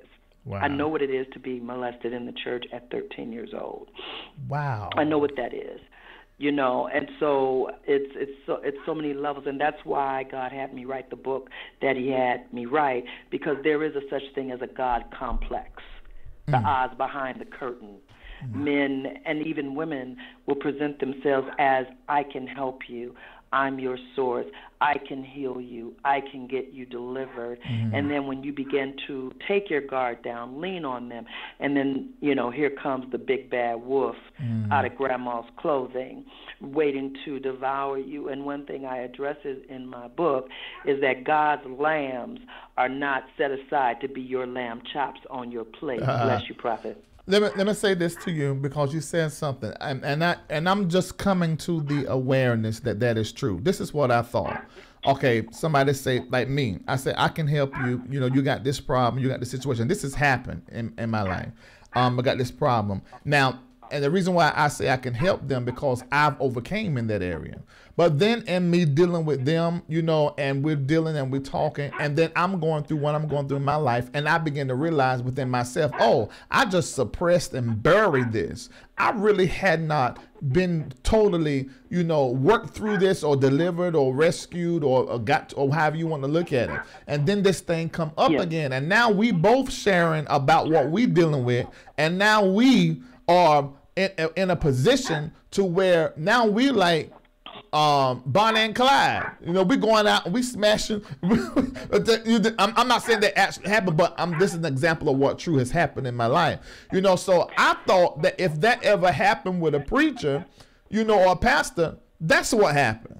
But what I'm realizing is what you just said, is that people are using that as a tactic to get close and then switching it on you, and they really be the wolf that they are and devour the sheep. Now that's what's amazing to me, and that's the main reason why I keep doing these stories after they become public, because I realize that is pretty prevalent. And it's yes, and then so look, I came out of Kojic as a young person. That's where I sustained a lot of my abuse. Then I went to the deliverance ministry. It's the person, it's the spirit.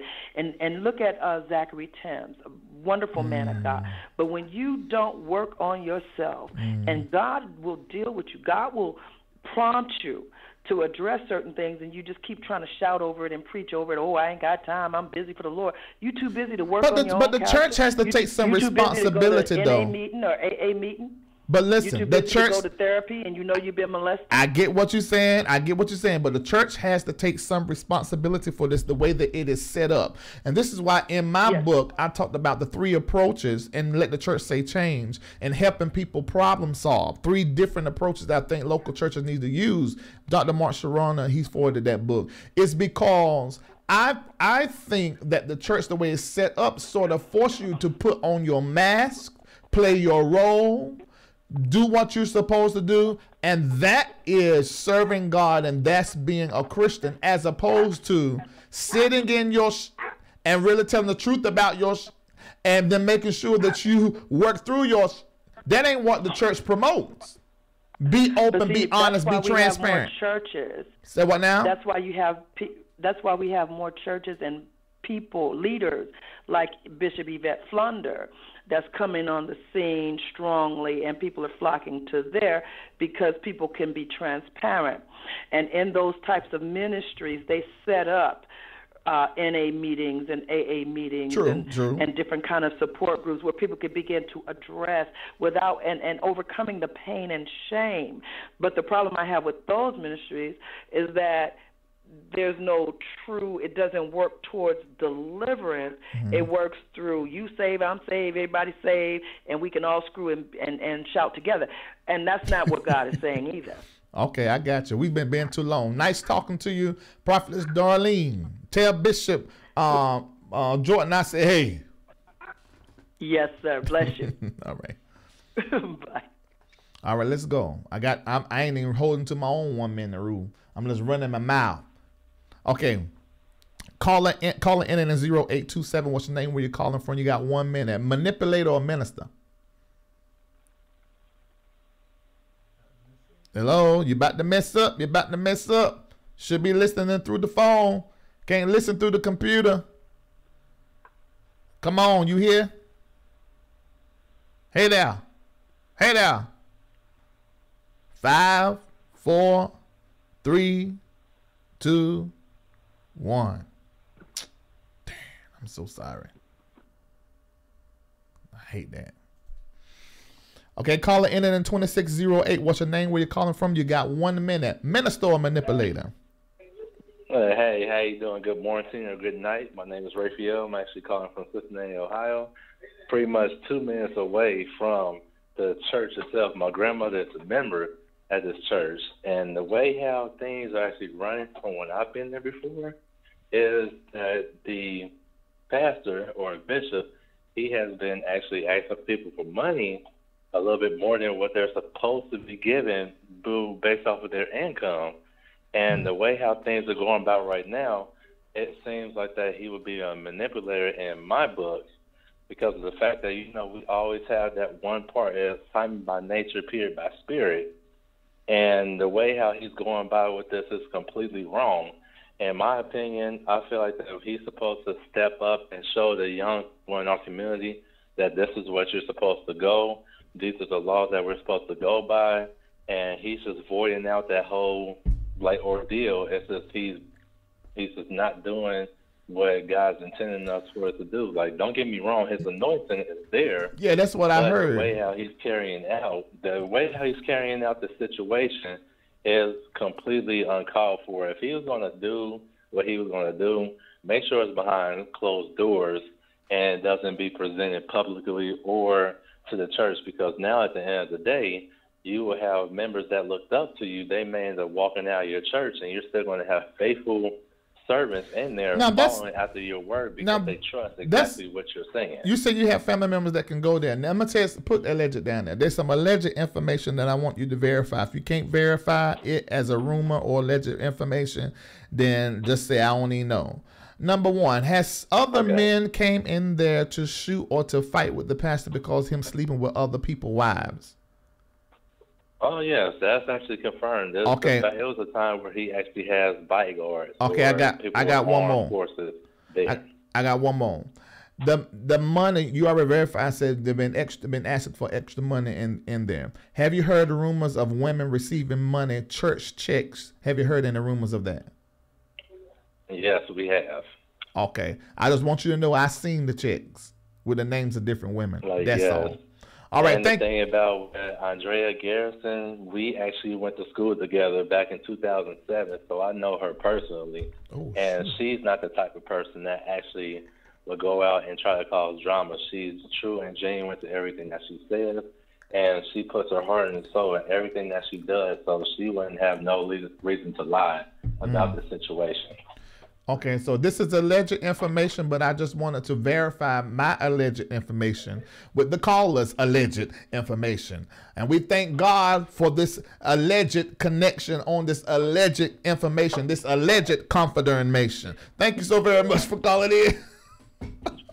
Yes, good morning. You have a good day with the anointing. All right, bye. Bye.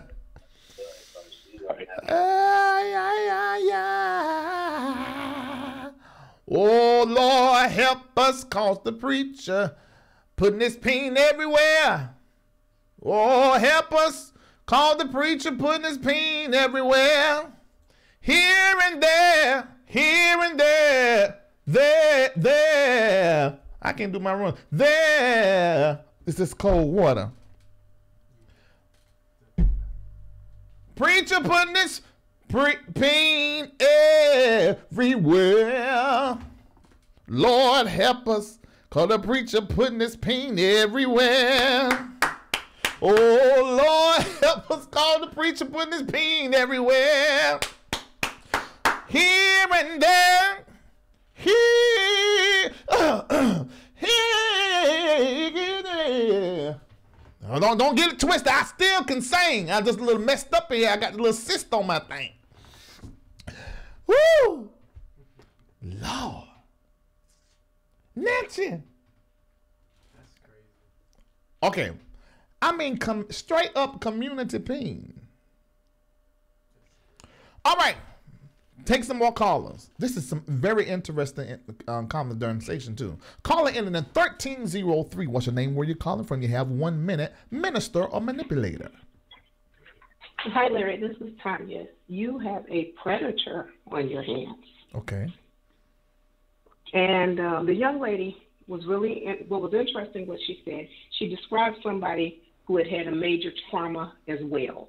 So you got both of them have similar backgrounds.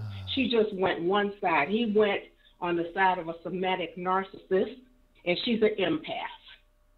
So he is a predator, and he'll find someone like her every time.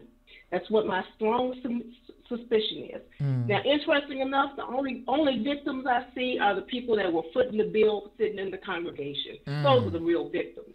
But both of these two individuals, my heart goes out to that young lady because she's absolutely beautiful. But because of the trauma that she experienced as a young person, it's unprocessed. She's like a magnet to somebody like him. So I wish her the best. She's in my prayers. She is not the victim in that the victimization in her life started before she ever met him. But he's got trauma, and if you listen to her discuss it, she's actually describing him clinically without knowing it. All right. If she would have listened to her own tape, she would have known she was dealing with someone very sick, psychologically ill. Okay, and I happen to agree with what you're saying, but now let's put the church. It seems as though some churches, and we're talking about the church and pastors, but we're not talking about all pastors. All pastors are not bad. All churches are not bad, but I do think many churches suffer from a paradigm that needs reform. Hence, let the church say change as opposed to amen. Because if you take somebody who's traumatized, two traumatized people, one is a leader, one is a member, and you put them in the church, both of them are put in positions, where they have to sort of role play. And at the same time, it's set up to where the one that was traumatized, one of the ones that were traumatized is put in a position of power. So now they sort of are groomed to lie, to be deceitful. So they sort of turn into a predator and without even really knowing. So that whole dynamic, and then he's the one that's center stage every service. He's the one that's the head of the church. His name is everywhere. It just really is set up. It's not really set up therapeutically. It's set up in a way that is political as opposed to being therapeutic. I think we might need to pay some of this attention. Yeah. Larry, is it clear? This is not clear through. I listened to her videos. Was she ever a member there? I mean, did this interaction start in the church or outside? No, it started outside. She had visited the church a couple of times. Well, I believe it go back to that James Hall thing. You remember when they said allegedly, put allegedly down there. They said allegedly that Kevin Bond saw the visitor card from Jeffrey Miles and then hit him up through social media, through the visitor card. So I suspect he saw her them 2-3 times she visited and hit her up through social media, through Facebook, and asked her out. That's what I suspect. Now that's what's in my she's suspect. She's absolutely stunning. She's fine. She's a beautiful woman, and that's a beautiful woman. And I pray that women like her take this as a lesson. If you are dealing with something from your childhood that has not been dealt with, as good as you may look, as successful as you are, man or woman, it has to be dealt with, or it will show up in the worst way. Yeah, exactly. That's the truth. All right, thanks so much for calling in. Hold on, we're going over a minute. Thanks. Thank you. All right. That was great. All right, let's go. I'm gonna get back on the call. 8115. What's your name? Where you're calling from? 1 minute. Minister or manipulator? Hey, Larry, this is Bianca calling from Texas. This preacher is nothing but a manipulator. Did she say that she wanted a public apology? Yeah. She's not going to get it. This man is not going to give her an apology. All he did was just use her just to get a piece of her donut. And that's all I have to say. All right. Thanks for calling in. Yeah, I think she. Thank you. Yeah, because if she put makeup on, she looked like this. But then you can see on her video, she had no makeup on regular, and she still was fine.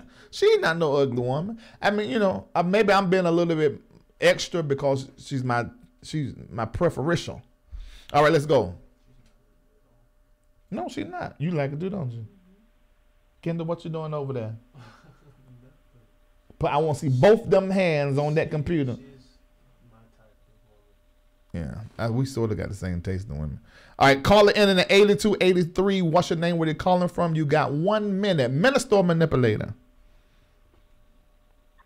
My name is Amy, and I'm from Atlanta, but I did live in Cincinnati for a little while. From what I understand, this man is a manipulator. I did attend his church in the early years, and I remember seeing a woman climb all over the stage and fall out and have these emotional outbursts. And it took me asking a couple of members after I attended a few Sundays. People got accustomed to me. And turns to find out it was the ex-wife. And I'm like, why is this woman in so much pain, falling out all over this church and nobody's saying nothing? So from there, I started learning stories and hearing things about the things that he was doing. And I had to stop attending that church because I felt like I could not be led by somebody who was not right in their dealings with women. Now, I do understand that he is human. I get that. I think that everybody is entitled to be a human. But you cannot lead a flock. You can't lead a congregation if you are not right. You then at that point need to be mature enough and right enough in your walk with God, right? To have a seat and say that I need to get myself together. And the elders at that church did not make him have a seat, did not require him to have a seat.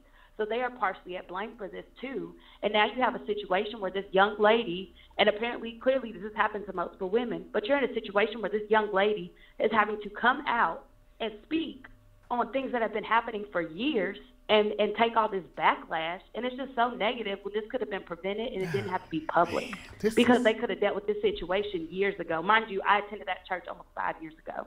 So for that to be the story 5 years ago and then this to be the story, 5 years later, you have a history. This is a pattern. This is who you are. So he's absolutely a manipulator, and it really hurts me that people at that church are being led by somebody and are blinded by this because that's not right. If you're trying to get your walk with God right, how is that helping you? Thanks for calling in. Absolutely. Thank you. And God bless you. Thank you. I heard your God bless you before you got on. You're so damn fast. This is what I don't understand. I mean, God cut these folk way better deals than me.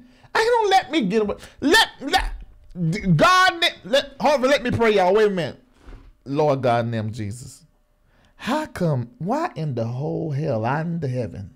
Y'all don't be playing with me. You don't let me get a little piece off the top. You don't let that.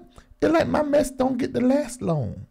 You don't let me have no fun. These preachers get to have fun for a long period of time. Get the money, get the vagina or something, get the peen, the booty cakes or whatever they want, your titties, whatever.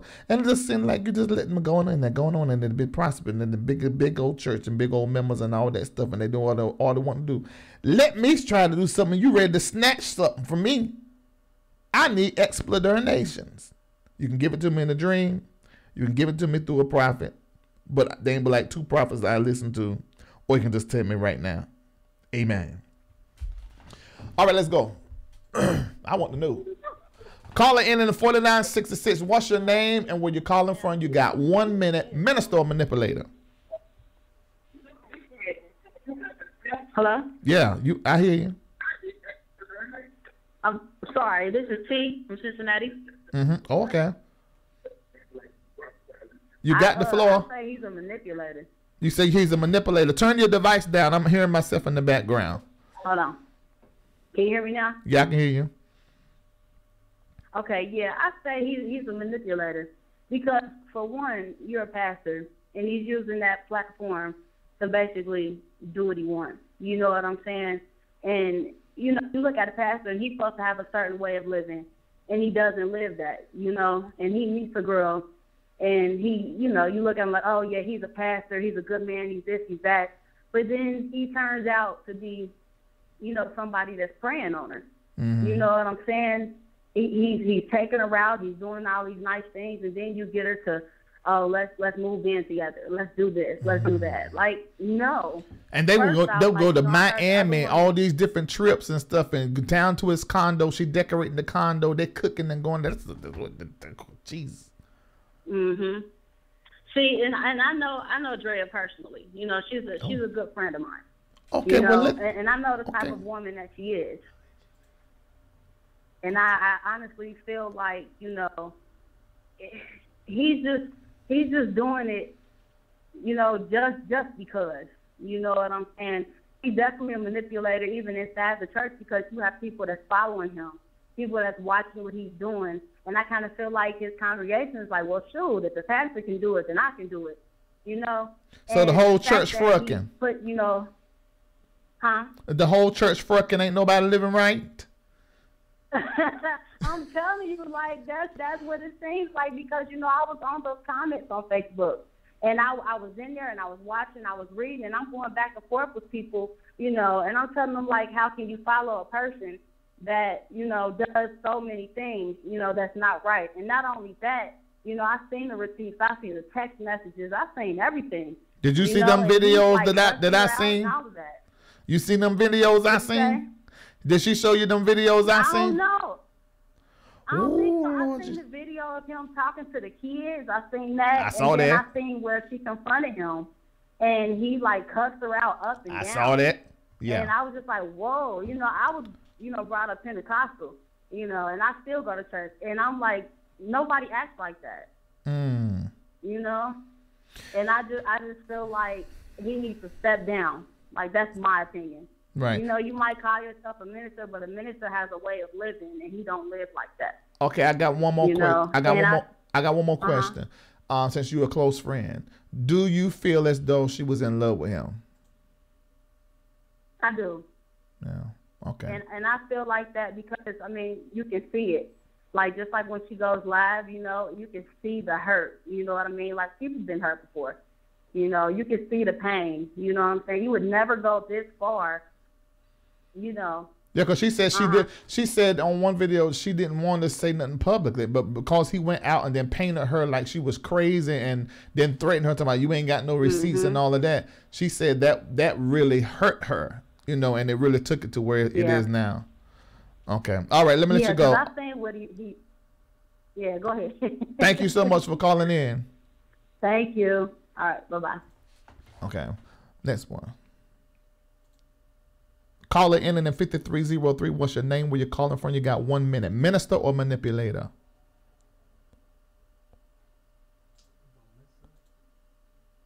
You got to listen through the phone, you guys, when you call in, because your device is going to always be behind. But on the phone, it's going to be real time. Call it in 5303. What's your name? Where you calling from? Got 1 minute. Minister or manipulator? 54321. 54321. Goodbye. Call it in 3546. What's your name? Where you calling from? You got 1 minute. Minister or manipulator? This is Kitty calling from North Carolina. Yes, it's very clear this man is definitely a manipulator, which is very unfortunate because he probably started out on the real and was effective in ministry at one time. But it seems as though he's being more of a manipulator now than ever a minister, which is very unfortunate. I believe the young lady wholeheartedly with her emotions, and I saw the video before the show. I really do believe that all of this has happened. And I appreciate some of the callers that called in. One in particular that made mention of the God complex. I'm familiar with that, but I've referred to it as the Davidian complex. Okay. And you have leadership right now that honestly believes that they can get away with living a life that is not scripturally sound because they can get into the pulpit and they can raise the money and they can move the crowd and they get the applause and they get the platforms. And that's what opens up the doorway for them living this slippery slope and doing things like, you know, getting head in the back office before coming out to preach because they can get away with it. And I just would like to play devil's advocate for a few moments. These people, these pastors could not continue to get away with what they're doing if the people would hold them more accountable. Okay. You see the manipulation in the messages. You hear them talk about how your blessings are connected to them and the manipulating messages to get more of your money. You hear that week after week after week. But as long as you show up and applaud, they don't have a reason to change and do better. So what's going to happen on Sunday after all of this? He's going to get up in his pulpit and he's going to say a little something, something. He's going to twist it to make himself look better. And those people are going to rise to their feet and clap their hands and say, Pastor, we standing with you. And so he never has to change. And that's what we need. We need the people in the pews to enforce change in the pulpit. God bless you. I thank God for this show. Thank you so much for calling in. I agree that in some situations, depending on the leader, the pew has the power to bring some kind of consciousness. Like we've heard over and over, I think some of these preachers actually begin proper, and then they get into a smoke. They get into this thing, and they become something that really could be separate from who their core self is. So the pew or the assistant or the admin or somebody close can probably say something a time or 10 that can cause them to be like, you know, okay, yeah, that is right. That is very possible. Yeah, I think you need somebody close in your life that will talk to you, preferably somebody, pastors, preferably someone that is not on your payroll, because people on your payroll is not going to always tell you the truth, or people that are getting some kind of benefit from your role in your position may not tell you the truth. Yeah, what is it? What is it? What you over there throwing your hands, big as your hands There's is? somebody named Michael in the 3 that's saying stuff about Andrea. So Andrea is saying, Michael has been stalking me. Tell him don't make me bring out my receipts on him next. All right, that's a whole nother show. And you so messy. All right, let's go to the next caller. Caller in 0214. What's your name? Where you calling from? Got 1 minute. Minister or manipulator? This is Nicole, and I'm calling from Virginia.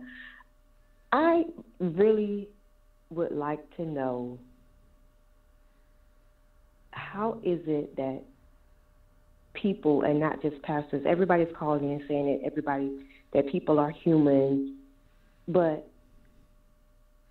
do we not realize, or is anybody concerned that disease is being spread as well? I know that's right. I understand that the young lady is hurt. We've all been there before, male and female. Mm-hmm. And yes, we are human, but people in the church are dying from HIV every day. Or do these church folks think that they are immune to that because they're in the church?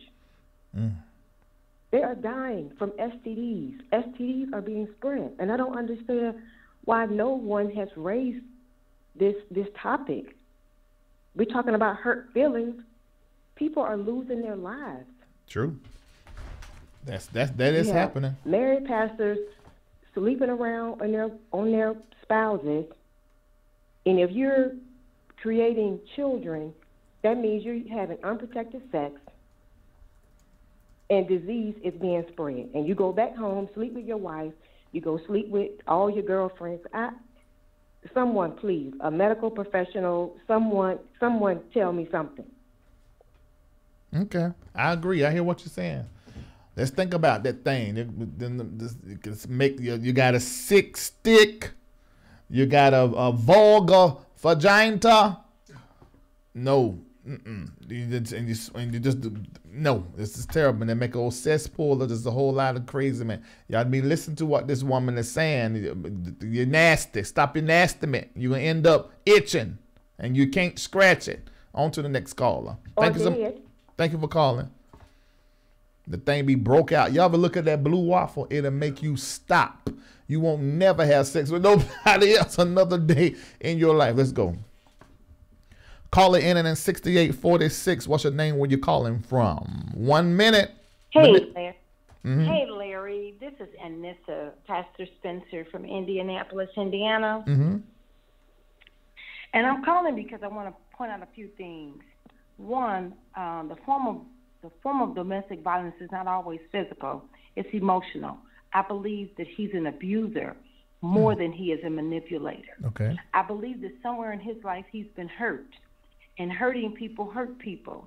And so with that being said, I think what needs to be really dealt with is domestic violence in the church and the church abuse and misuse of people's emotions that have led them with the open opportunity to physically sexually and psychologically abuse them. I would have to agree.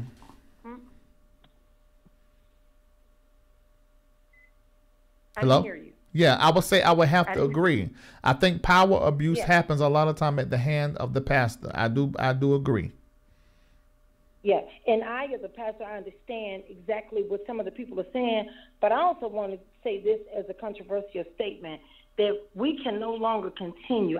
I'm with the Me Too movement, but some of this ain't a Me Too movement. Does that make sense? I got you. Some of this is willing to do this. I got you. And so now that I'm hurt, now that I'm rejected, now that I'm scorned, I want to be the one. Now I'm the victim. The lady said a few minutes ago that the real victim in these situations are those children and those church members. Agreed. That's who are the real victims are. I agree. And so, and that's really what I wanted to say. But they really need to look at this domestic violence and physical, spiritual, and emotional violence that is happening in the church. Church abuse is real. It is. And it needs to really be dealt with. And you probably need to do that on another topic. Yeah, I will. Another day. I definitely will. Thanks so much. It needs to be dealt with. Thank you. Have a great day. Be blessed. Yeah, one thing that she said is very true. And if you notice, whenever I do these stories, I'll use the word victim a lot. And the reason why I don't is because a lot of times the reality is, if this alleged line manipulative, no good, trifling Bishop Victor Cousins had chose her as the person he married, she would forgive him, and anybody in her position outside of this, she wouldn't be that concerned about. So I do understand that she's not a victim in this. He hurt her, he lied to her, he manipulated her. Yeah, he did. But long as he was giving her that peen and was write them checks and being a playhouse daddy and a makeshift husband, she was happy. That's why she kept saying, I know that what she kept saying, she said, I have to take responsibility for my part. She kept saying it in her video because she ain't no victim. And most folk that got something to say about these pastors, whether they have a baby by them or something, they weren't mad when they were fucking. They weren't mad when they were fucking. But just when stuff stopped, or you find out there was somebody other than you, now, I can't believe it. You supposed to be a man of God. But he was a man of God when he was fucking you. And you kept it quiet and you didn't tell nobody. So what the real problem is, you mad because you weren't chosen? So I get what y'all saying. I get it. I totally get it. All right, let's go a little bit farther, and then I'm had to go, y'all, because I ain't ate. And then I got to get up in the morning. I got to go. I'm supposed to be on a set tomorrow and all this kind of stuff. All right, let's go. Call it in an 87-6-8. What's your name? Where you calling from? Got 1 minute. Minister or manipulator? Hey, Larry, this is me from Charleston, South Carolina. What up? And I just want to say something, but I think he's a manipulator. But besides that, I want to send you something that can help your show. And do you have a P.O. box that I can send you something? Oh, yeah. If you don't mind. I do. And so can you tell me what's the P.O. box or where I can find it? Okay, here's the P.O. box, and everybody can write this down if you got something you need to send to me. It is P.O. Box 244224. That's P.O. Box 244224, Atlanta, Georgia, 30324. I'm going to do it again. P.O. Box 244224, Atlanta, Georgia, 30324. Now tell me what it is. It's a tambourine. I thought you double clapping. I said, we bring something from Charleston to send to him, and this P.O. box to give him a tambourine for his show. Okay. All right. That's going to be funny. Go ahead on, bring it. Go ahead on. I mean, smell it. Smell it on up in there. Okay. God bless you. All right. Okay. I'm going to take a few more, and Greenleaf on too. In fact, this is my last call. Let's go. Caller ending in 6438. What's your name and where you calling from? Got 1 minute. Minister or manipulator? Definitely. I don't. Okay, so listen. It's ironic to me that all of Andrea's fans are calling in, and they want to attest to her character and quote how she would never do this, and she's a woman of morals and values. But this is the same dizzy chick. This is the same manipulative, condescending chick that tried this same mess 7-8 years ago. She posted pictures of her baby all up and down Facebook, accusing the bishop and some other guy of being the father of this child. That turns out to be a lie.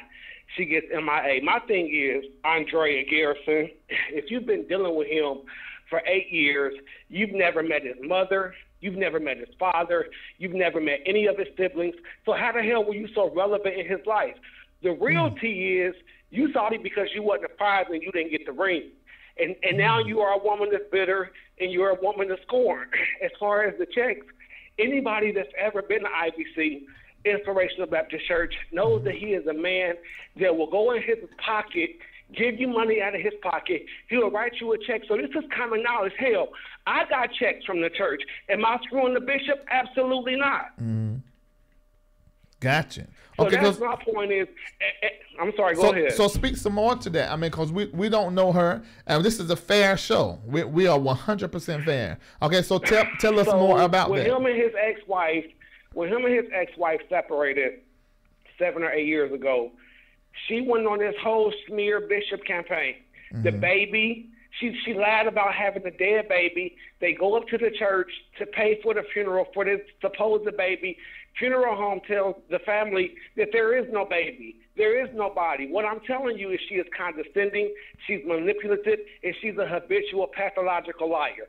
I'm not saying that they didn't have any dealings, but what I am telling you is not the degree of which she's trying to make it out to be. Okay. And like I said, the real tea is she's salty because she wasn't the prize, because she didn't get chosen, and because she didn't get that ring. If you listen to her radio interview today with Nathan Ivey, he asked her, well, how old is he? 43, 44. No, he's 41. But if you were so damn in love with him like you claim to have been, you would have known that ain't no way you're going to be dealing with a man for 8 years and not even be able to tell how old he is. When they asked her about the condo down in Miami, her biggest thing is she had gotten used to the fanfare. She had gotten used to the lifestyle. They asked her, well, how was the condo down in Miami? Oh, it was nice. And I was so upset when he had to sell it. I was so upset when he had to get rid of it. She's a gold digger, and she's salty because her show has ended. Wow. Now, she can take that, put it in her pipe, and smoke it. I hear that. Okay. Well, we're going to let you talk. I mean, because, hey, I'm so glad you called in and gave us that bit of information. And whoever is telling the truth, I guess we're going to know as time go along. But I did see some things that definitely said that they were frucking. And they've been... I'm not saying that they weren't. I'm not saying that they weren't, that they didn't have dealings. But if you're dealing with a man for 8 years, you've never met his mother, you've never met his father, you've never met any of his siblings, you've never met his best friends. Only thing you met was the dick. All right. Thank you so much for calling in. That way.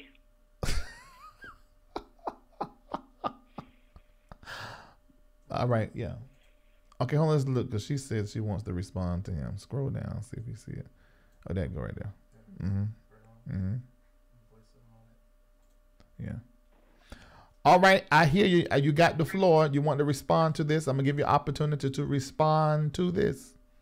Hey, I'm back. I told my boss to let me go. So to the last guy, you said that I never met his mother. Well, I'm going to need you to go on to, well, I guess you can't go back onto the post, but everybody that's on the show right now can validate the fact that I met his mom and I met his brother. I met his siblings, and I ran them both off the post. They tried to lie and say, oh, I didn't meet them. Everybody can validate that I ran both of them off the post. Edward got kicked out the house with them a $50 check.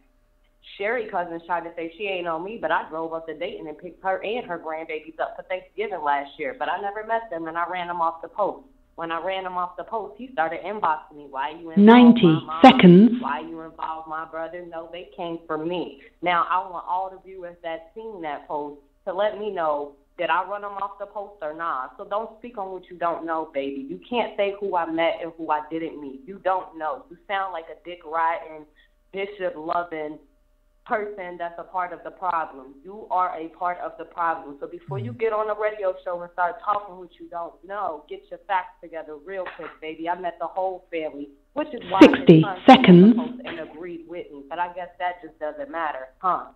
Oh, you so hold on. You I guess said that's why the bishop took his post down, huh? you said that's why this bishop what? That's why the bishop took all the posts down about me, because I ran his mom off the post and his brother off the post. His damn daddy card just got caught on fire by a woman scorned because he was running around slinging dicks too. What? Okay. Now I'm getting mad. Okay, now you Don't said try to discredit me. Don't try to say that I'm lying and that I was just some woman scorned and that's bitter. No, baby, I met the whole family. My kids was involved. His kids was involved. Family was involved. Mamas, daddies, cousins, brothers, sisters, aunties, uncles, the elders. Everybody was involved. wait Now a minute. run that. 10 seconds. You said his son confirmed what you said. What you mean? What happened? His son, I sent you the screenshot. BJ came on my live and confirmed it, which is what made Vic take the damn post down. His son came on my live and said, I agree. Now, if I'm lying, why your own child, as close as the cousin's family is, for your son to get on the post and agree with me, I must not be telling too much of a lie for me to run Sherry and Edward off of the post, his mama and his brothers. I must have not been telling too much of a lie. Well, you sure know their name. He said you ain't know them. I know all of them. Edward, Sherry, all of them. What you want? You want receipts on that too? Because I can run receipts on that while he's talking about something. Oh, I got churches from the checks too. I'm not. I got checks from the churches too. I'm not fucking the bishop. How we know that it wasn't you sucking his dick in the video? Now I saw the video of Bishop getting his thing sucked. I seen that. People crack me up. That was him. That was his baby arm, right? Yes. Okay. And I heard him, making. I compared his voice and his preaching voice and him talking voice to the voice that was saying as they were receiving head. I said, well, that's him, ain't it? It's very much so him, but he right, I ain't meet nobody, but I sure enough ran him off the post for me not to have met him. If I was lying, I feel like they would have kept coming. What they run for? What you running for? You're right, I never met him, right? So what they running for? Why'd he take down his post? If I have no credibility, what was the point of taking down your post? Okay, what was he? You know you was wrong. What was he talking about? The deceased baby and the funeral. What's that about? What? He said something about. Wait, I missed that. Yeah, he said something about you posted some baby saying it was either the bishops or Tell them to run the receipts. Where the pictures at? Let me see them posts. Run the receipts. Okay. I ran my receipts. Let me see them receipts. I bet you he can't produce the receipts, though, like how Michael Henderson all on the post. He don't want me to run receipts because I got police reports of him stalking me. My little sister can sit there and tell you how that man stalks me. Tell him, don't make me run his receipts. His own cousin got on the post and said he was lying. People don't want to try me. They better learn from their bishop. So what's I don't come with false facts. But what's the dead baby he talking about? A baby? You had a baby to die or something? I don't know. I don't know. I guess I need to see the receipts to find out. I guess he gonna produce receipts. He gunning so hard for his bishop, and he's so right. So bring the receipts. That's all I want. But I bet you won't get none. Well, you sure brought me a whole lot of receipts, and right now I would have to say that a lot of what you're saying has been verified.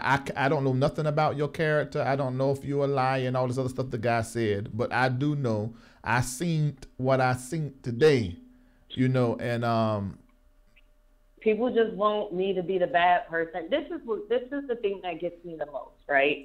I look on Facebook all day, every day, and I see people dragging their mamas, their daddies, their cousins, their best friends, their baby daddies. Ain't nobody asking for them for receipts. Ain't nobody calling them a liar. Ain't nobody telling them that they wrong. But the moment I knock down a man that did something incredibly wrong to not only me, but 20 other women. And that's just the ones that came out. You know what I'm saying? The moment I attacked the person that attacked me, but because they worship him instead of worshiping God, but instead because he runs a cult, I'm wrong.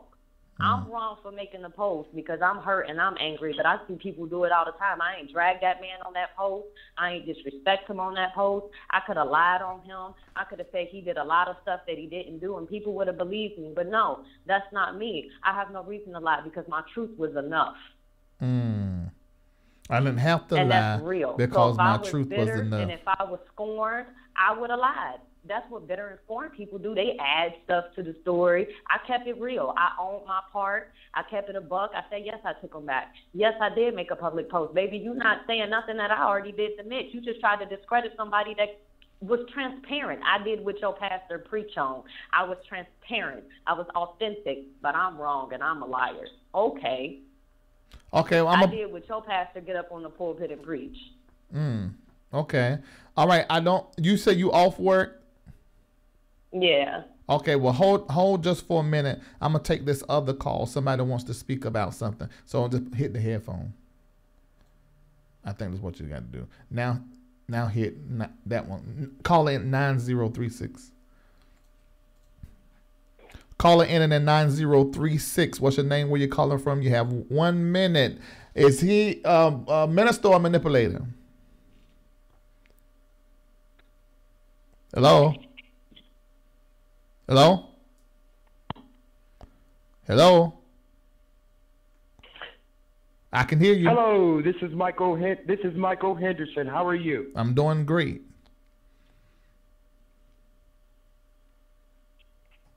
You got the floor? Can you hear me? Yes, I'm Michael Henderson. I am a manipulator. My name is Michael. Hello? Can you hear me? Yeah, I can hear Hello? you. Don't listen. Michael, hi. My name. Hello? You're listening. Hear me? You're listening through your device. Don't listen through your device. Listen through the phone. I can hear you through the phone. Okay. I'm calling in because I can. Yes, sir.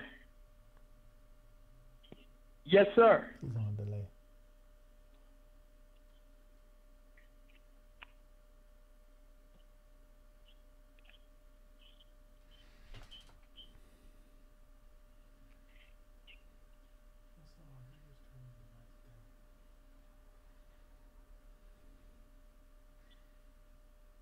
Okay. I'm calling because I'm verifying some of what Andrea is saying is true. I hear you. Keep speaking. So, some of the things Andrea is saying is true. I was a witness to it. I am the assumed father of the child of the dead baby. At the time I was working for Thompson.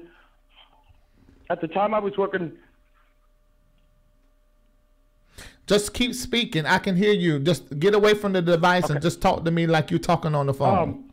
I'm verifying the dead baby situation. I was the alleged father. I was the alleged father of the child.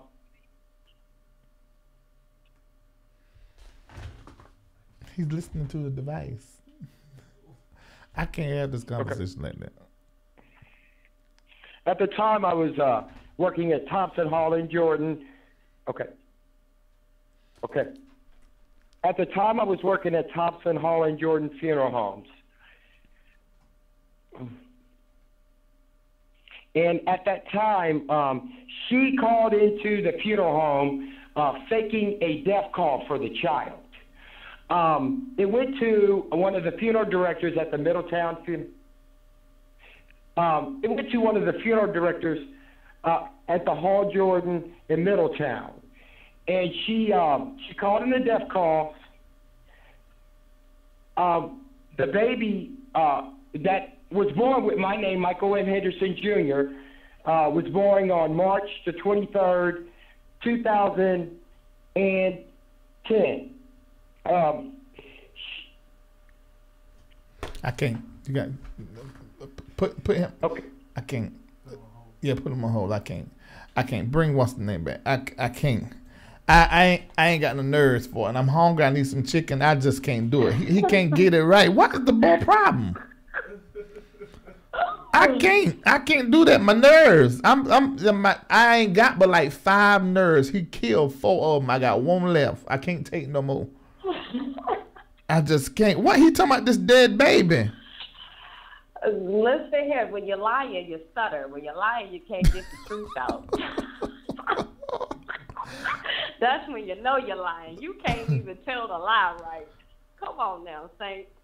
You can't even tell the lie right. So supposedly the rumor was, from what Michael had told me, and I'm sure Renika, if she's watching, she could validate the story. Nikki, if she watches, she could validate the story. Michael called me and said that Vic had called in saying that I had made a death call or something like that, and supposedly he was trying to get rid of, basically he had got in trouble or something with the money from the church disappearing, and he tried to say he gave me the money for a funeral. So when everybody was calling me, asking me what was going on, I was clueless. I had no clue what was going on. I'm like, what are y'all talking about? I never called anybody saying anything of this nature. I'm like, what is y'all talking about? This was when the whole terror situation was going on. This is when Vic was trying to get me out the picture real quick. So he tried to decide, he tried to come for me and was just making up all types of stuff. So Michael calls me. Me and Michael weren't even together at the time. Michael calls me like, what's going on? Did something happen to the baby? Did it talking about my son? And I'm like, no, what are you talking about? He was like, that dirty ass motherfucker, excuse my language. He tried to say that he wrote you a check for a funeral because I guess a large amount of money was coming up missing and he was trying to pawn it on you. I said, well, he ain't give me no large amount of check. Where the money at? Let me cash that in real quick. Then. You know what I'm saying? Because I don't know what's going on.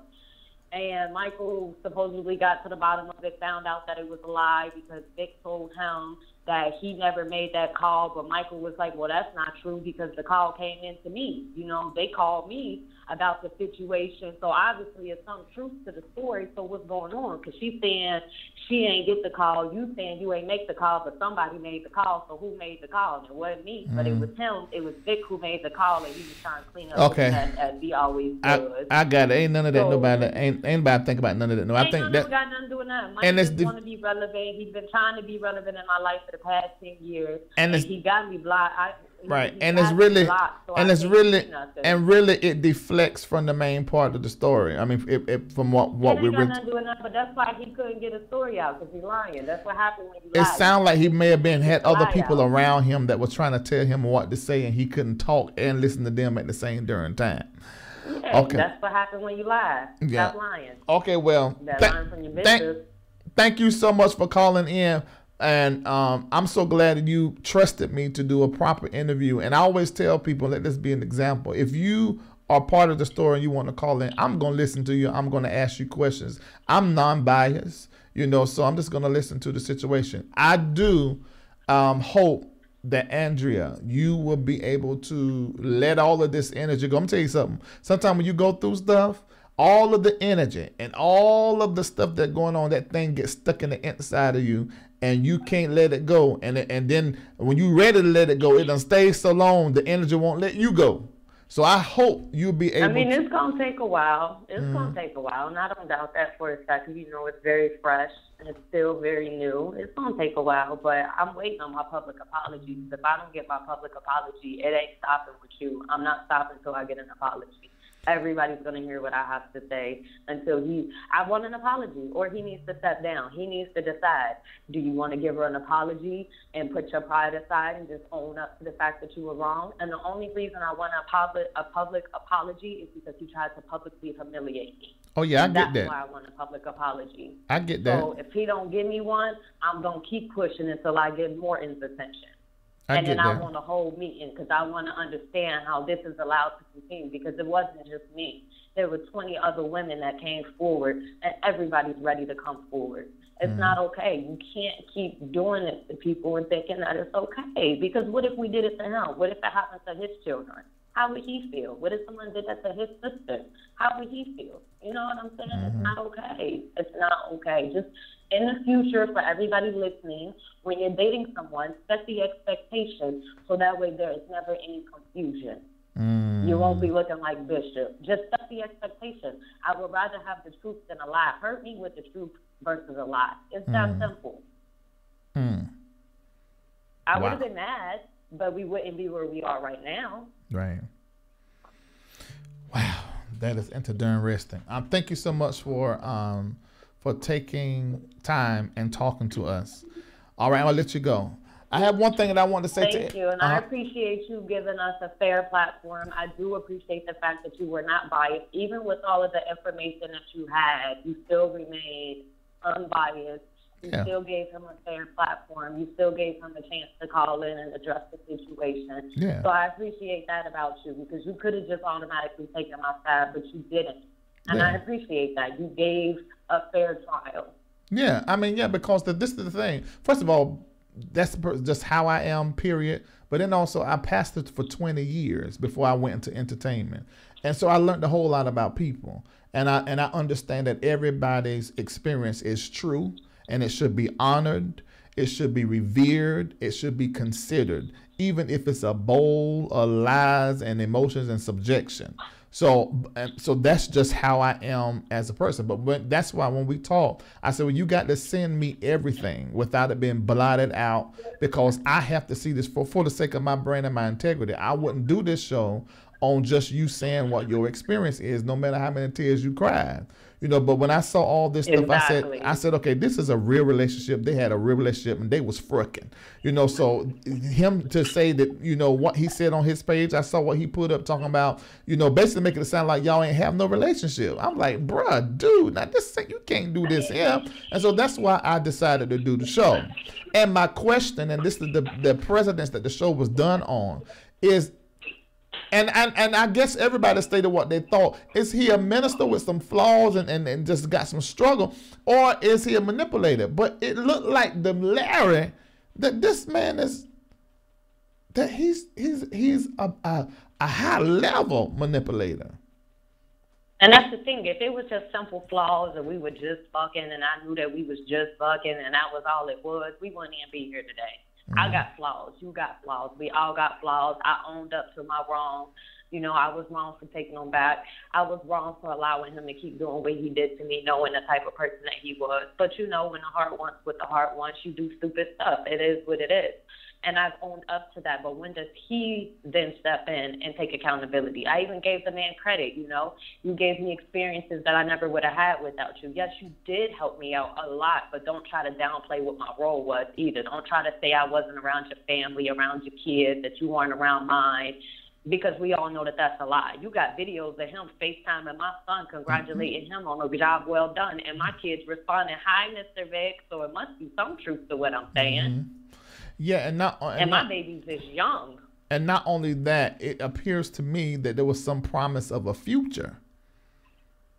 Exactly. And if he wanted to move on, if he decided last minute, you know what, Drea, this is not what I want to be with her, all he had to do was just tell me the truth when I first asked him, not hide, not run, just keep it a buck. If we just fucking, you sure not no problem telling me the truth. Shit, I should have got an invite to the wedding. I've been your friend for 8 years. Yeah. But why you hide it? Because you knew you was wrong. You only hide stuff when you're wrong.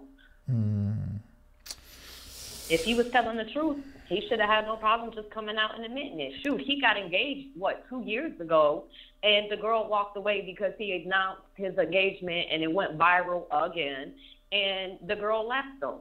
Because he knew he couldn't do it, because he knew we was coming out the woodworks. He knew we were coming for him, because you don't do that. And it wasn't just me that he led on. He led on another woman that had her ready to kill herself.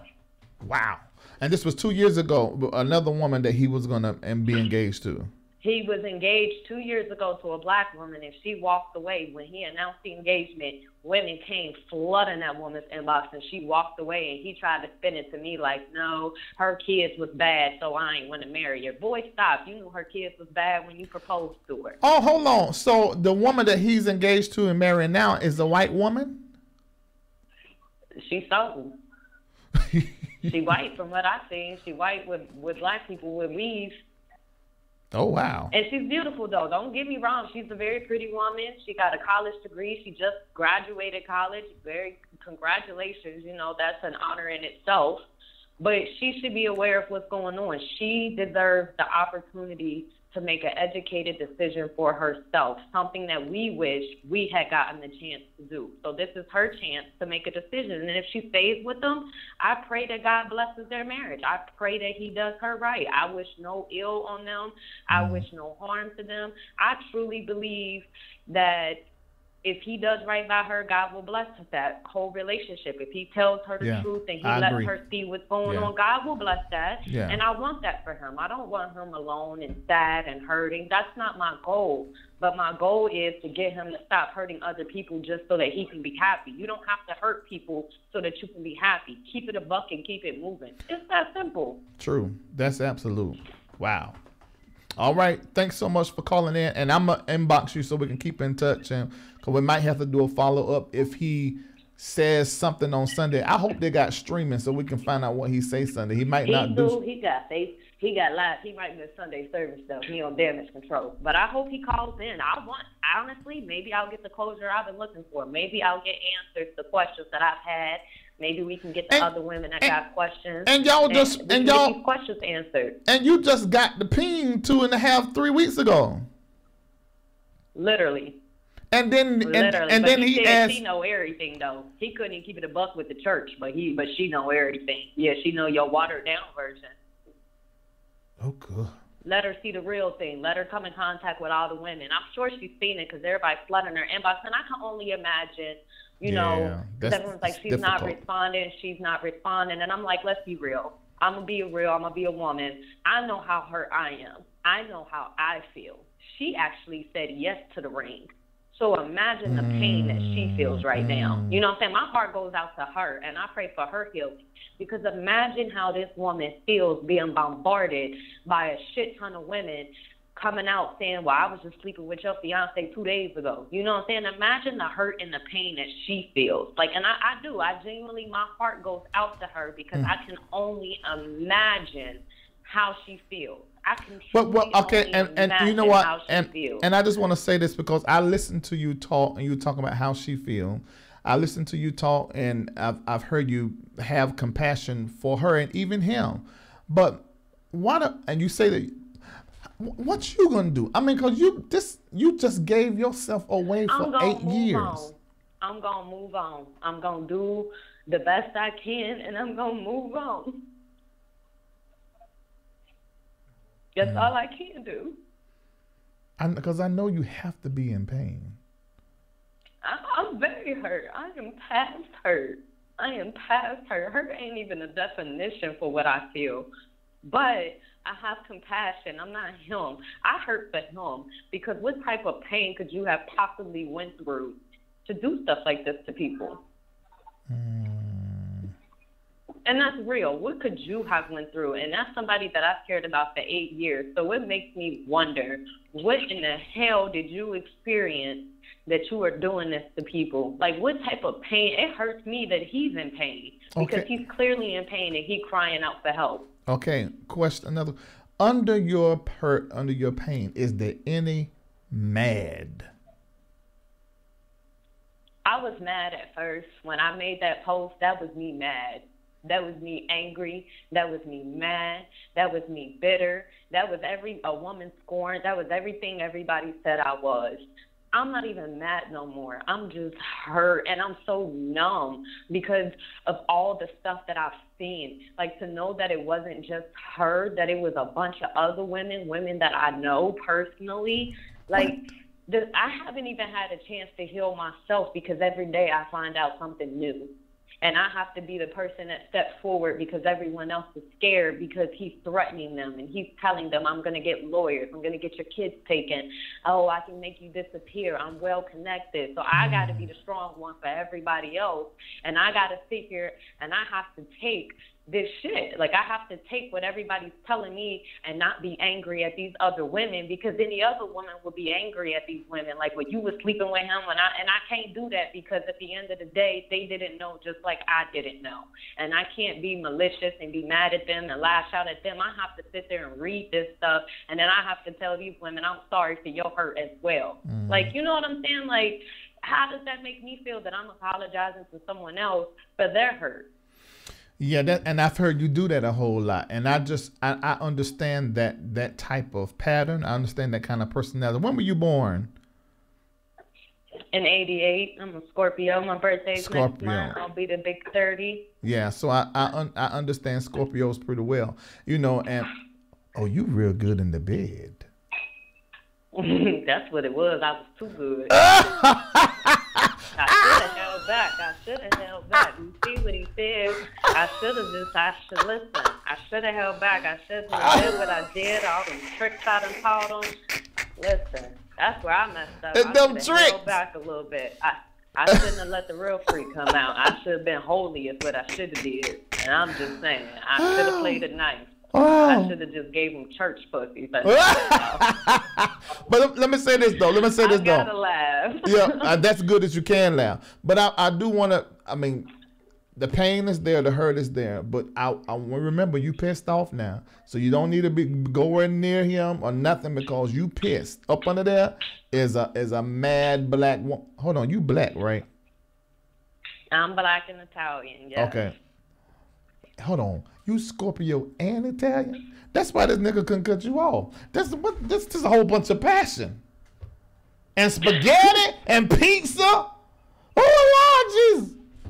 We had pizza a couple times afterwards. I might have licked a little bit of sauce off from here. That's what did it. That's the pizza and the back shot. Oh, Lord Jesus. Yeah, because you know, now y'all don't know this, but the stuff I reviewed, he was very vocal about he likes the back door. You know, so there was plenty of women that sent him videos, and I saw them, you know, of them using dildos on themselves in the back door, you know, and sent it to him. You know, so that's very true. All right, I'm gonna let you go. I'm hungry. Thanks so much, Andrea Garrison, for calling in. Thank you so much. I'm gonna let you go. Thank you, guys. All right. Okay, now, all of you that are watching, before you get off, share and let somebody know about this show. And if you want to support, and we need your support, text right now the word GIVE to 404-800-4530. I'll be able to see who did it and how much you gave. Thank you so much for supporting us and telling everybody about our show. And I want you to meet me Tuesday. Especially all of you that done got screwed and frucked and throw it away.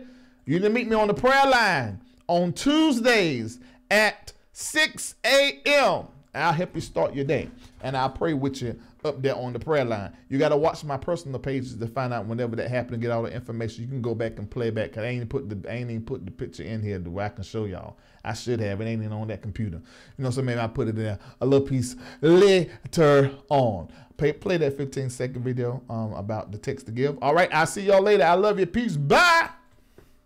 Support the growth of your favorite digital show with just a text. Support Larry Reid Live by texting GIVE to 404-800-4530. Text GIVE to 404-800-4530 today.